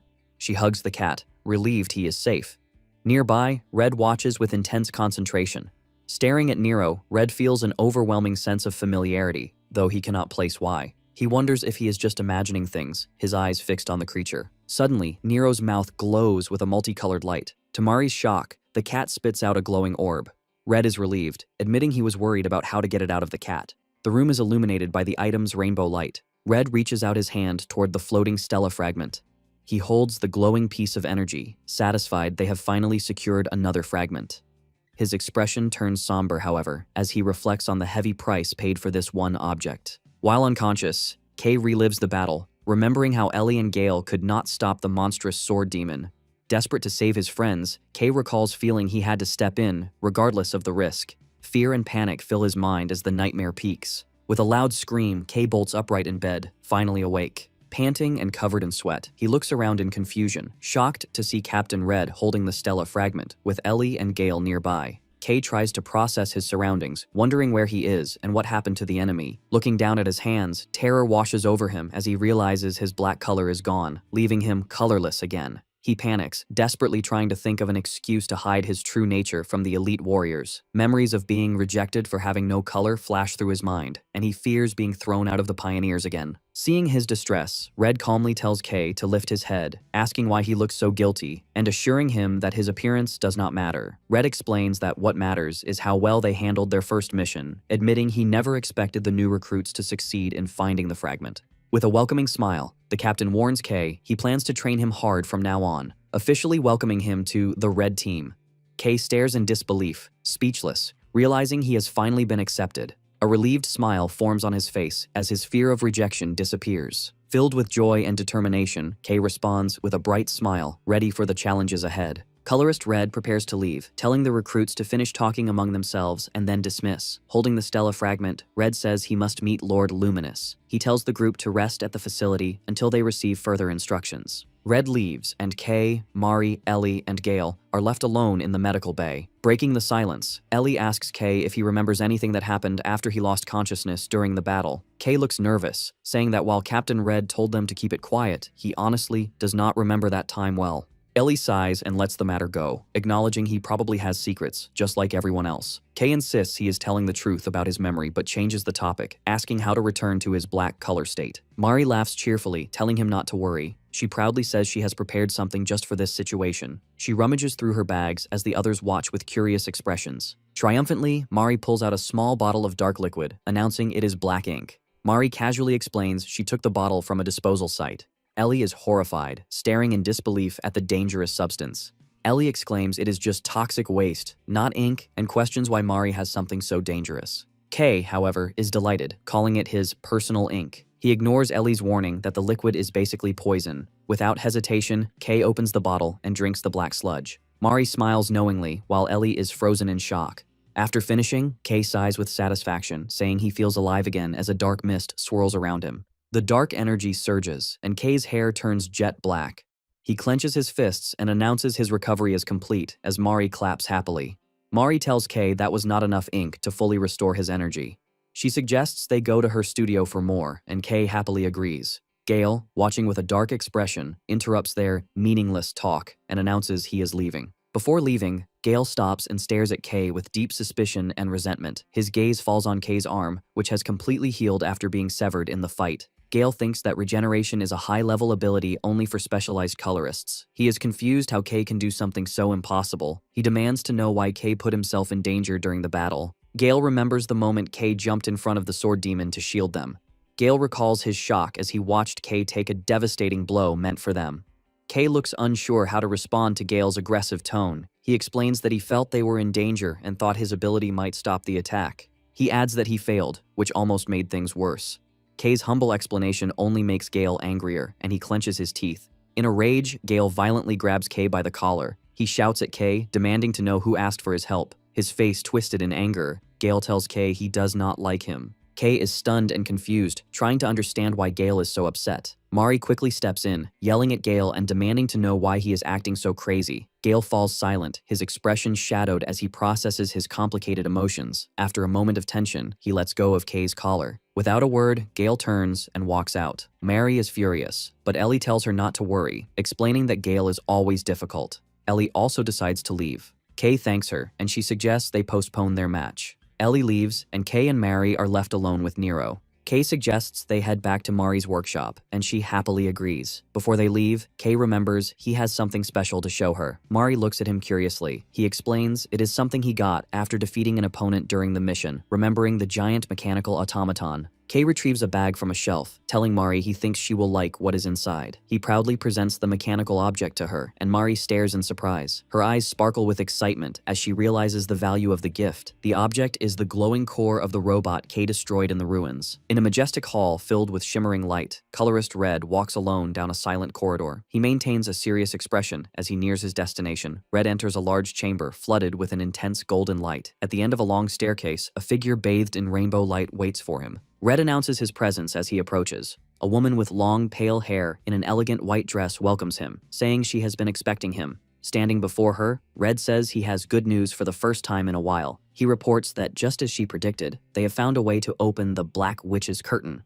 The woman, Lord Luminous, turns to look at him. At the workshop, Mari is absorbed in the mechanical core Kay gave her. She excitedly disassembles it, marveling that it matches ancient technology from her books. She notes that while it uses ink for fuel like their current machines, its efficiency is on a much higher level. Mari is fascinated that such technology kept the ruins golem moving with only faded ink. In contrast, Kay sits bored and unimpressed, with Nero beside him. Kay skeptically asks if the core is that special, as it looks like any other. Mari shouts back that it is special. She explains finding such a relic is extremely rare, something even famous pioneering core might only find once a year. She daydreams about that era of lost technology, wishing she could experience it. Kay interrupts, practically asking if she should sell the valuable relic. Mari reacts angrily, waving a wrench and calling him an amateur for thinking a true technician would choose money over studying such a treasure. She confidently declares that ideas are already flooding her mind and promises to use this knowledge to create the best gear for him. Kay smiles, thinking her happiness makes it all worth it.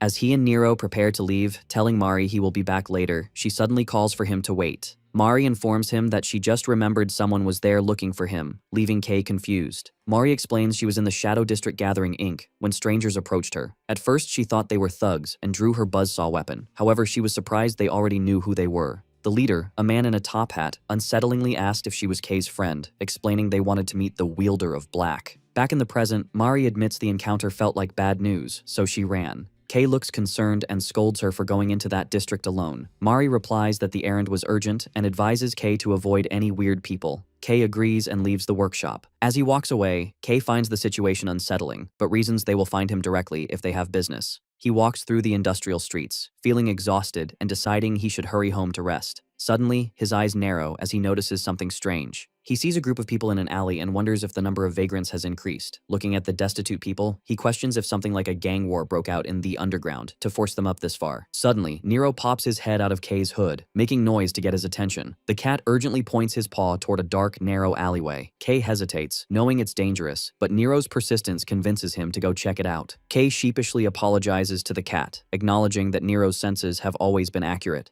He decides to test a new technique, concentrating the dark, black energy into his eyes. His vision shifts, allowing him to see invisible things.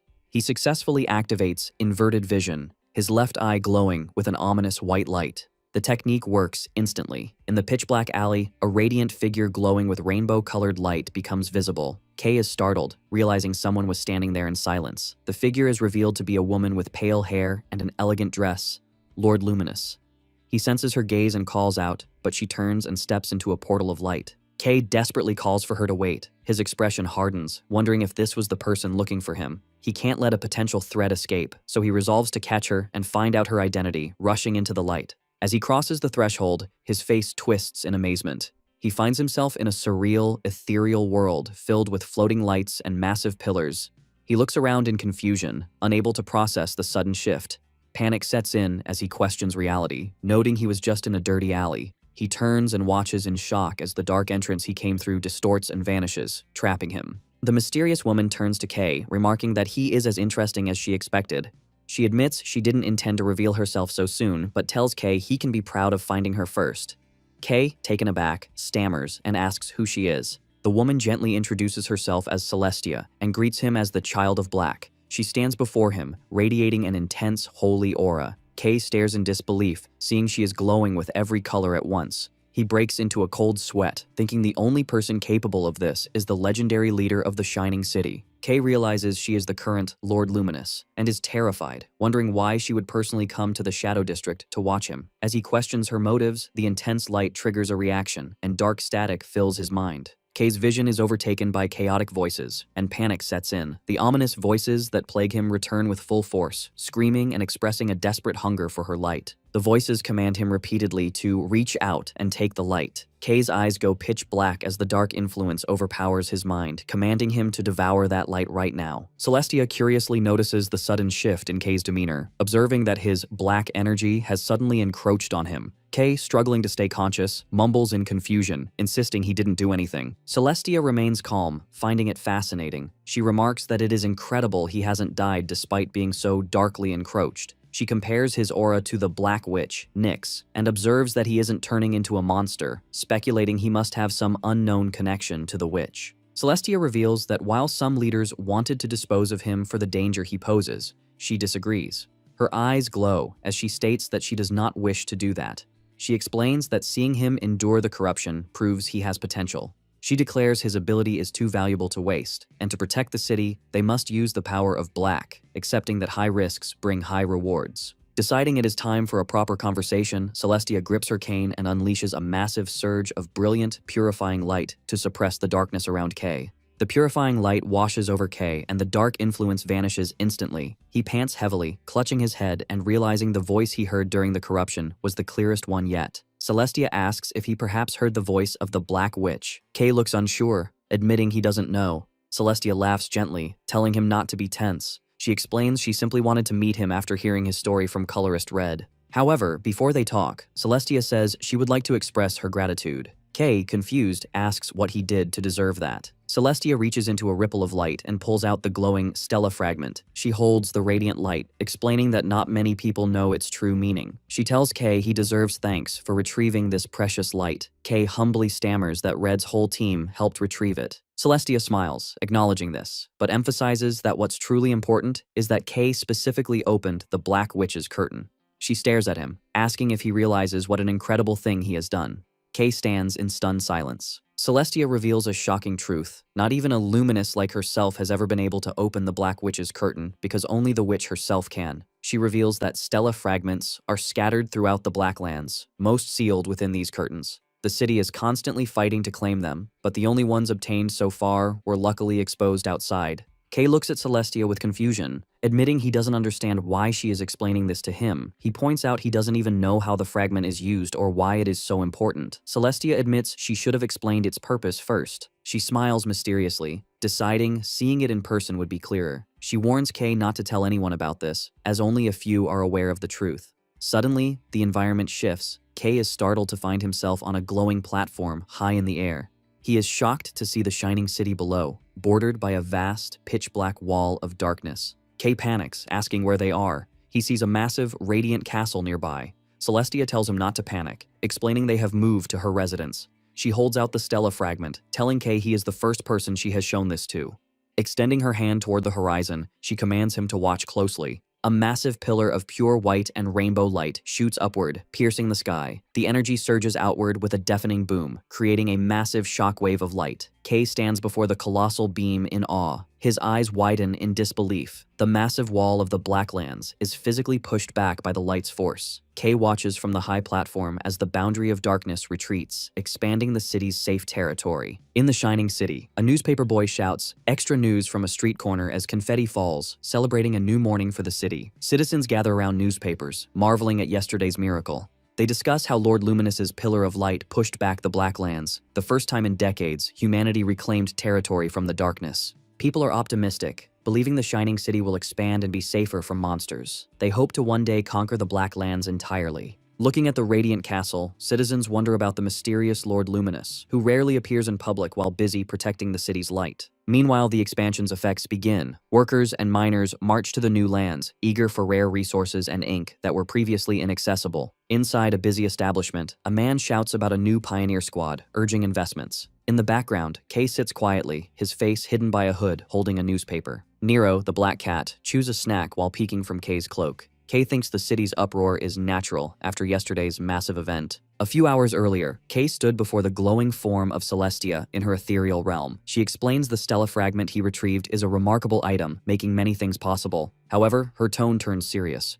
She warns Kay the Black Hand, an organization linked to the figure he fought, also hunts the fragment. Once they learn of his power, they will relentlessly try to capture him. Celestia reassures a nervous Kay that the city has warded off the Black Hand for a long time, and she promises to protect him. Her expression turns sorrowful as she reveals a harsh truth. Despite the celebrations, the city is pushing its resources to the limit just to survive the war. She looks at Kay with her rainbow-colored eyes, telling him he is special. She warns that many people will now either fear or try to exploit his unique power. Kay listens as Celestia promises to prevent any trouble from her side. She tells him to continue his activities as a pioneer as he has been. The meeting ends, and Celestia dismisses him. Kay turns to leave the platform. Celestia smiles warmly, saying she enjoyed their talk. Kay looks back nervously, still overwhelmed by the city leader's presence. Celestia mentions she will ensure the red team receives a proper reward for their success. Back at the table, Kay sets down his newspaper. He is rested for a day and wonders what to do next. He thinks of Mari, recalling she was troubled because she had used almost all her ink. Deciding to be productive, Kay leaves coins for payment and considers going mining as he used to. He walks through busy city streets, blending with the crowd as he heads to his destination. He arrives at a large, imposing building where many people are gathered at the entrance. Kay pauses, thinking he never expected to enter this place, the gathering hall for pioneers. He reflects that he couldn't get close when he was colorless. Realizing things have changed, he pulls back his hood, telling himself he can now walk in proudly. As he steps inside, the atmosphere shifts. The other pioneers stop and stare as the dark-haired youth enters. The crowd immediately whispers, asking what he is. They recognize him as the rumored guy who got the color black, the first ever possessor of that color. Onlookers comment the rumors were true, and he looks more eerie up close. They feel uneasy looking at him and question why the Dawn Pioneer Squad recruited him. Others gossip about his achievements, hearing he made a huge contribution on the first exploration. One notes the squad will give him a reward, while others wonder how he caught the eye of the elite colorist Red. From a balcony above, a colorist looks down with interest, commenting the boy is completely pitch black. Ravian asks the colorist why he is standing and tells him to sit. The colorist explains he is just curious about the kid Red recruited. He turns to Arancia, recalling she was at the recent battle, and asks if Kay is as amazing as rumors suggest. Arancia looks thoughtful and admits Kay was indeed impressive. However, she recalls the dark, shadowy entity behind Kay during the fight. She says there were unsettling factors about him, suggesting they keep a close eye on him. Instead of being concerned, the colorist smiles, saying her description makes him more curious about the boy. On the main floor, Kay stands alone, hearing a whisper of his new title, Kay of the Black. Kay approaches the reception counter, where a staff member welcomes him. Kay confirms it's his first time and says he would like to try any available work.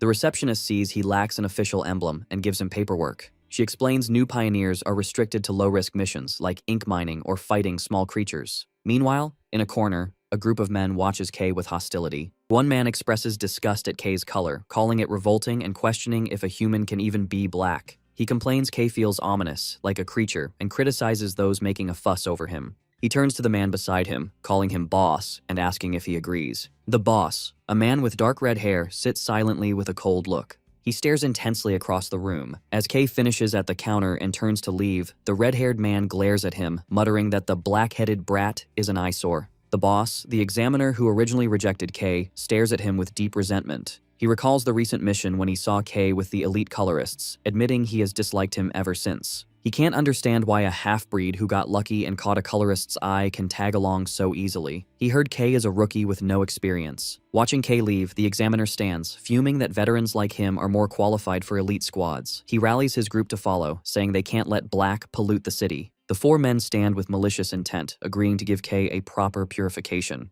Meanwhile, Kay has ventured into the wastelands. He stands before a massive, dark cliff that hangs over the landscape like a curtain. He holds up a large, glowing black gem, celebrating that he found another one. Kay identifies the item as chromatic ore. He stands by a pile of colorful gems he has collected, noting this is the first time he has gathered so much. He smiles, thinking mining yields have been low, so this haul is perfect. These ores are used as fuel and weapons, like ink, so they will sell for a high price. Kay imagines Mari's happy face when she sees the resources, and he hands her a heavy sack. His left eye glows with a dark light as he uses his inverted vision. He realizes that thanks to this, collecting resources will be much easier. Over the gray landscape, he sees colorful sparkles of hidden resources normal people cannot. He notes that no matter how dark or hidden, he can see everything clearly. As the energy fades, he reminds himself the technique consumes much color, so he cannot use it long. Kay jokes with the cat on his shoulder, telling Nero he might not have a turn anymore because he is becoming so efficient. Nero nods. Looking at 2 full sacks of ore, Kay realizes he finished sooner than expected. He worries taking this much back now will draw unnecessary attention. He decides to kill time in the wasteland before returning to the city. Kay decides to use the downtime to practice his abilities. With Nero on his shoulder, Kay holds a dark gem, preparing to train. He reflects on his main ability, Ink Drain. He recalls absorbing attacks during the exam and mission, noting that while it requires contact, it sometimes surges out of control against his intent. He realizes he must learn to control this volatile power for his future. He picks up a couple of glowing blue gems to begin experimenting. He admires a gem, noting its vivid color and high price. But as he focuses, his power activates prematurely. Dark energy swirls around his hand, and his ability instantly triggers, draining the stone's energy. Kay panics as the gem turns white and worthless. He yells in frustration, lamenting the cost and scolding his power for absorbing it without permission. Despite the loss, Kay calms down, realizing he got a feel for the sensation. He analyzes past experiences, realizing the more vivid the target's color, the more his power acts on its own. He compares this to hearing whispers near Lord Luminous, and resolves to stay sharp so his power doesn't control him. Kay looks at the dark energy on his chest. He wonders if the colors he absorbs just become black, or if they keep their unique traits. He questions if he can use them in different ways. A theory forms. If black contains all other colors, maybe he is like Lord Luminous. He reaches a stunning conclusion. He might be able to use every color in existence. Kay focuses, trying to recall the specific sensation of power he felt before. He must remember that moment to control his ability. He visualizes Team Leader Red's overwhelming power, recalling the intense, burning red aura. He tries to replicate that feeling, wondering if the heat is the key. Holding a red gem, he concentrates, feeling a heat so intense his whole body feels like it's burning. However, his control fails, and the gem shatters into fragments, leaving Kay shocked and disappointed. Alone in the rocky wasteland, Kay admits mastering this power isn't easy. He accepts he can't expect greatness right away. Despite the setback, he remains determined and resolves to practice until sundown. Hours later, the sky is dark over the canyon. Kay walks through a narrow pass, breathing heavily as he carries a large sack of resources. Sweating and exhausted, he clutches the bag, wondering if he got too greedy and gathered too much. Suddenly, a voice from the shadows mocks him as a slow bastard. Kay looks down, startled to see 4 silhouettes blocking the pass's exit. The figures are the pioneers from the gathering hall. The red-haired boss stands in front with his 3 lackeys, looking at Kay with hostile expressions. Kay looks back, confused. The boss grins maliciously, remarking he didn't expect to meet the city's celebrity here. He greets Kay with a sneer, calling him a little shit. Kay stares back, wary and unsure what these guys are doing there. The red-haired boss's subordinates surround K in the rocky canyon, urging him to hurry up. K looks unbothered, while the men criticize him for lacking common sense as a new recruit. When K calmly asks who they are, the men get offended. However, one of them notices a strange glow from the sack on K's back and pauses. He peers closer and is shocked to realize the sack is filled with valuable chromatic ore. Excited, the subordinate turns to the red-haired boss, shouting that K has something valuable. The boss, leaning against the wall, remarks that this is great news. He looks at K with a greedy smirk, commenting on the rookie's luck but calling him impudent for trying to keep it to himself. The boss stares at K, threatening to get the information out of him. Following orders, the gray-haired subordinate draws a knife and warns K not to resist or he might die. K stands silently. Without a word, K lets go of the heavy sacks. The subordinate looks down in confusion as the bags hit the ground. Believing K has surrendered, the man rummages through the gems, praising K for being smart. The gray-haired subordinate smirks, believing K is just being obedient. However, before he can finish, K launches a sudden attack, landing a heavy punch squarely on the subordinate's face. The red-haired boss watches in surprise, shocked that the rookie dared to strike first. The force of the blow sends the subordinate flying backward. K clenches his fist, sighing with frustration that even as a pioneer, he still has to deal with troublesome people. He takes a combat stance, his expression darkening, and orders the group to stop wasting his time and attack because Mari is waiting. Enraged, the subordinate in the red jacket screams insults and charges at K with his knife. He thrusts the weapon forward, but K easily sidesteps, evading the blade with calm precision. Seizing the opening, K delivers a devastating counterpunch to the man's face. The impact sends the attacker smashing into the canyon wall, incapacitating him. K suddenly shifts his gaze, sensing another attack from his blind spot. The large subordinate in the green jacket lunges forward, throwing a massive punch. However, the attack is stopped cold as K catches the man's fist with one hand. K counters by grabbing his wrist and sweeping his legs, twisting the man's arm. As the heavy man falls, K prepares a finishing blow. He strikes down hard on the fallen opponent, knocking him out. Standing over the body, K remarks that people who covet what belongs to others must pay the price. He turns his attention to the last enemy, but his eyes widen as a red energy bullet is fired at him. K barely manages to twist and evade the shot, which smashes into the rock wall behind him. He stares at the smoking crater, realizing the attack came with no warning. Analyzing the damage, K notes the terrifying piercing power and realizes the weapon is a long-range dropper.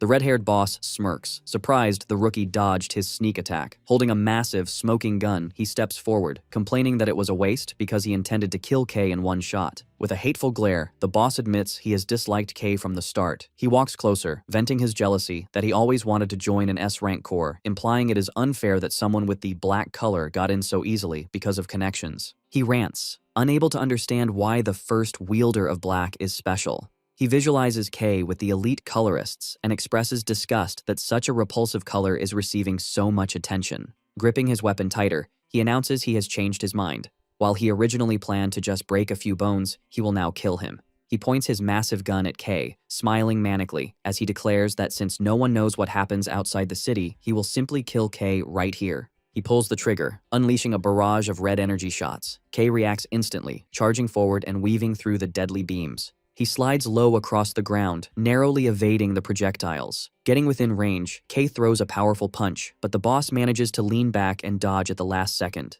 The fight becomes a chaotic close-quarters brawl, with the boss firing frantically while K dodges and strikes. Frustrated, the boss curses at him. He yells at K to stop clinging to him as his gun glows. Instead of aiming at K, the boss fires a powerful blast into the ground. Massive, jagged red crystals erupt, forcing K to leap back. K stares in shock, wondering what kind of attack that was. Looking at the crystal structure, he realizes it couldn't have been created by simple bullets. The red-haired boss reveals his power, crystallization, which allows him to create rubies and hematite. He boasts that by combining this with his dropper, he can generate powerful ammunition infinitely. The boss unleashes a barrage of crystal shards, shouting that his power is on a different level compared to an impurity like black. K dives behind a large rock formation to avoid the deadly hail. Hiding, K is stressed and admits that dealing with a dropper user is annoying. He analyzes his opponent, estimating he is around a B-rank pioneer. K acknowledges that despite being trash, the man has genuine skill. K looks at his fist, which swirls with black energy. He considers absorbing the bullets but hesitates, recalling that covering himself in black energy hasn't always worked perfectly.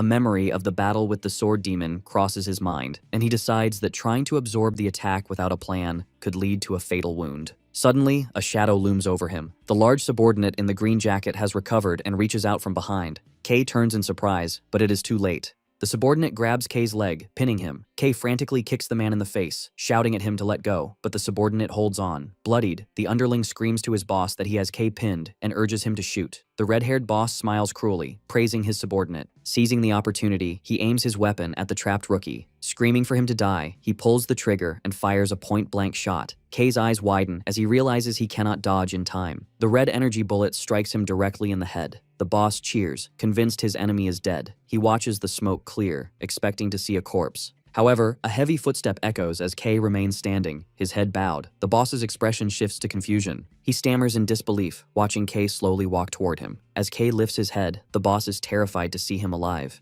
A small vortex of red energy swirls on Kei's forehead as the darkness swallows the bullet. Kei reflects with relief that his absorption ability worked just in time. The red-haired boss stands frozen, insisting his attack definitely struck the target's head. He watches in horror as Kei calmly walks toward him, unfazed. Overcome with panic, the boss screams frantically, calling Kei crazy and demanding he die. He pulls the trigger repeatedly, unleashing a chaotic barrage of gunfire. The red energy bullets slam into Kei one after another. As the dust settles, the boss stares at the silhouette shrouded in a dark red and black aura. Kei mocks the boss, coldly asking why he stopped shooting and challenging him to keep using his ability. The red-haired boss grits his teeth in fury and fear, realizing his attacks are ineffective. He stares at the monster in front of him, sweating nervously. Kei reveals the extent of his power. Black curtain. The red bullets that struck him are trapped in swirling vortices of black energy on his chest and shoulders, being absorbed. With a menacing smile, Kei declares that since the boss is out of attacks, it is now his turn.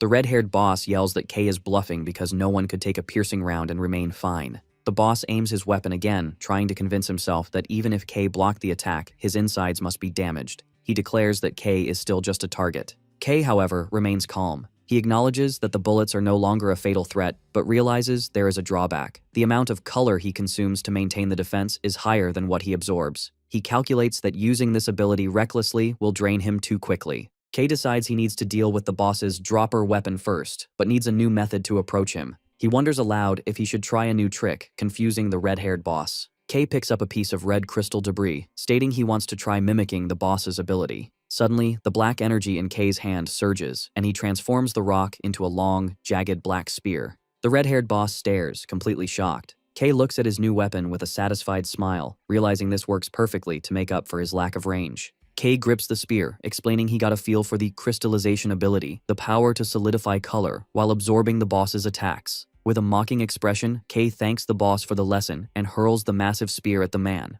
The boss desperately throws himself to the side as the spear crashes violently into the ground. He screams in fury, unleashing a rapid barrage of red energy shots. However, Kei is ready. Spinning his black spear, he deflects the bullets, creating sparks as black crystal clashes with red energy. Kei smiles confidently, showing off the swirling black vortices on his chest that absorb the remaining impact. He mocks the boss, reminding him his attacks are useless. Deciding to turn the fight into a training session, Kei grips his spear and charges, declaring the boss will be his practice dummy. He leaps high into the air, moving with surprising agility. As he descends, the red-haired boss looks up in panic. Kei slams the weapon into the ground, causing massive spikes of black crystal to erupt, mimicking the boss's earlier attack. The red-haired boss stares in terror, asking how this is possible. He realizes with horror that Kei is copying his crystallization ability exactly. Kei grins and asks if he should try a different shape, molding the black energy as he moves. The spear transforms into a massive, curved black blade. Kei swings the giant blade horizontally, aiming at the dropper. The boss freezes, his eyes wide. He looks down to see the front barrels of his gun sheared off cleanly. He stands paralyzed, unable to believe his weapon has been destroyed so easily. He sweats in disbelief, unable to comprehend why his weapon was shattered by a single strike from a bastard who didn't even use a dropper. As Kei walks toward him, the boss is terrified that Black possesses a power he doesn't know about and thinks Kei is a monster. Kei, however, feels the physical toll of the attack.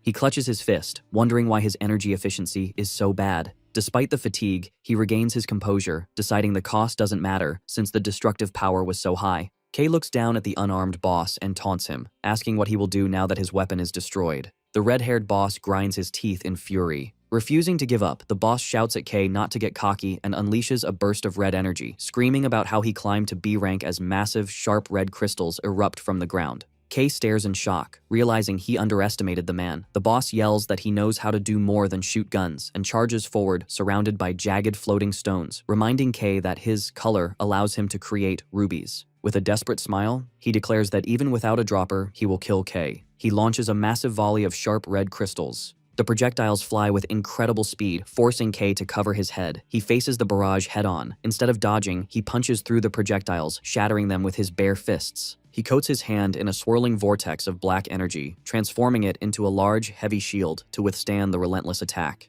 The crystals smash violently against the black barrier, but fail to break through. Seizing the moment, Kei charges forward, pushing his shield through the storm of red energy. He bursts through the debris, closing the distance. The red-haired boss watches as the black shield shatters his defenses, revealing Kei charging straight at him. The boss's face twists in shock, realizing his defense has been breached. Kei winds up and delivers a powerful punch. His fist connects with the red-haired boss's ribs. He cries out in pain, blood spurting from his mouth. Before the boss can collapse, Kei grabs him by the collar. He lifts the injured man into the air and slams him violently into the ground. The red-haired boss lies defeated, coughing up blood and gasping for air. Kei looks down at his defeated opponent, asking if he is finally done struggling. He complains that he is busy enough and accuses the boss of making him waste unnecessary energy. The boss's eyes widen in disbelief and fear. He stammers, unable to comprehend how a rookie can possess such overwhelming power. Kei looks down, unimpressed, asking if that is all he has to say. Terrified, the boss screams, calling him a monster. He shouts that the fact Kei was born with the color black is disgusting and insists his ability is completely abnormal. Kei stands silently as the boss insists that Kei's existence is not ordinary. The boss stares into Kei's eyes, asking if Kei has never felt strange about himself. He questions how Kei can remain so nonchalant while possessing the cursed black color. He laughs hysterically, accusing Kei of being a monster wearing a human mask. He screams that Kei is not even human. Kei falls silent, his expression hidden in shadow. The red-haired boss is confused, unsure why his opponent has stopped speaking. Confusion turns to terror as he gazes into the dark figure looming over him.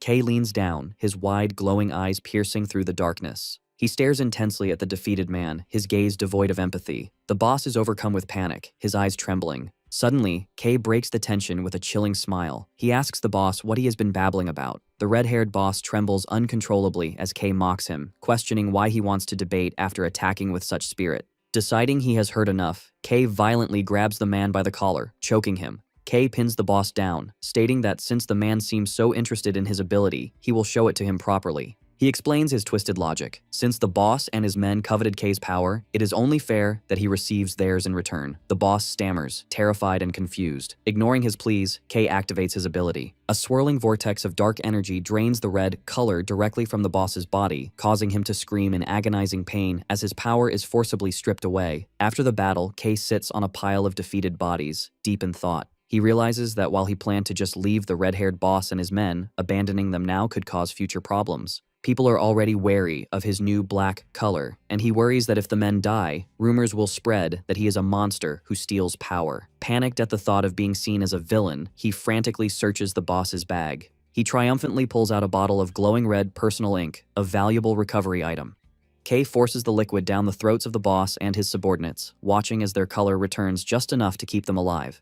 He then herds the beaten men through the rocky terrain. At the busy eastern entrance of the shining city, a guard is distracted by a noise. He finds the red-haired boss and his lackeys tied together, beaten and unconscious, left like a delivered package. The guard wonders why they are in such a bleached state. Hiding nearby, Kei sighs in relief that he wasn't caught as the guard calls for the gathering hall. He is glad that feeding them the ink was the right choice and hopes the incident will be overlooked. As he walks away through the city carrying a heavy sack, he reassures himself that if any trouble arises, the captain will surely help him. Kei arrives at Mari's workshop, where she is busy working. She asks where he's been, and Kei apologizes, explaining he was on a request. He then grins, teasing that he brought her a surprise. He opens his sack to reveal a blinding pile of multicolored, chromatic ore, leftovers from his request that he brought just for her. Overjoyed, Mari hugs Kei tightly, shouting that he is the best. As he laughs, Mari pulls back with a radiant smile, promising to put the materials to good use. Kei suddenly notices strange glowing sparkles drifting near her. He recalls seeing a similar green light from Gale, and now feels a warm, yellow glow coming from Mari's inner self.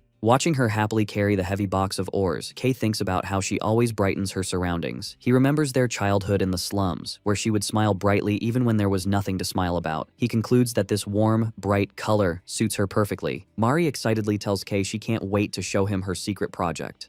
With a proud grin, she announces she has been crafting a custom dropper weapon just for him.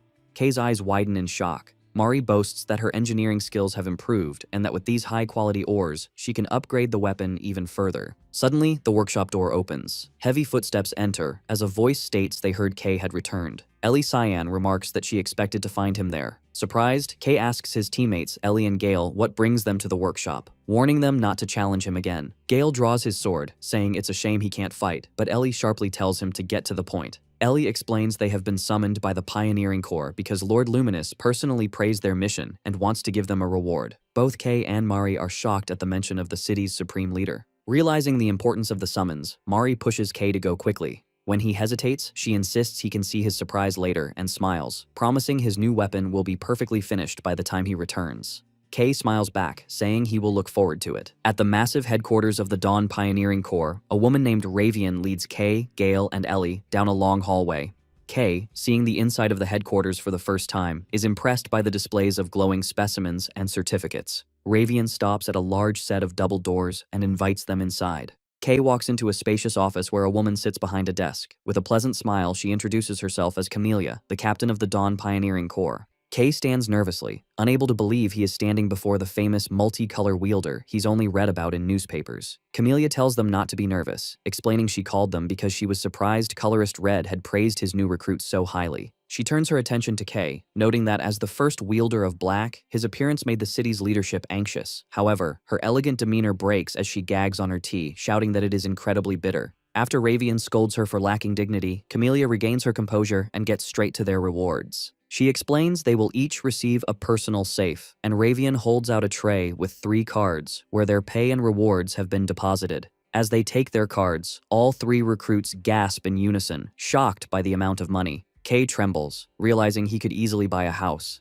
Camellia then presents them with C-rank Pioneer ID cards, explaining that because of their proven skills, the Corps has decided to skip their probationary period. Finally, Camellia announces the last reward. The famous Chromatic Workshop will custom-make new droppers for them. The 3 recruits stand in stunned silence. Ellie asks in disbelief if it's true. Noting the workshop is so exclusive, even nobles have trouble booking an appointment. Camellia laughs, explaining that the Corps is a VIP client and that the Chromatic Workshop is the best in the city. Gale and Ellie are thrilled. Camellia formally welcomes the 3 of them to the Dawn Pioneering Corps, promising her full support. Her expression turns serious as she mentions the fragment they brought back, revealing it is a critically important item connected to the city's survival. She smiles mischievously, saying she looks forward to their future activities. Later, Kay stands outside a large building with a gear motif, satisfied with his day. He smiles at Nero, asking if it doesn't feel like only good things are happening. He reflects on his rapid promotion to C rank and feels glad he became a pioneer. As he approaches Mari's workshop, he looks forward to sharing the good news. However, his expression shifts to confusion as he finds the front door already slightly ajar. Kay pushes it open slowly, calling out Mari's name. The scene inside freezes him in his tracks. The workshop is completely destroyed. Tools are scattered, pipes are broken, and the floor is littered with wreckage. Kay stands alone in the doorway, his eyes wide with shock and horror as he stares at the ruins of his friend's workplace.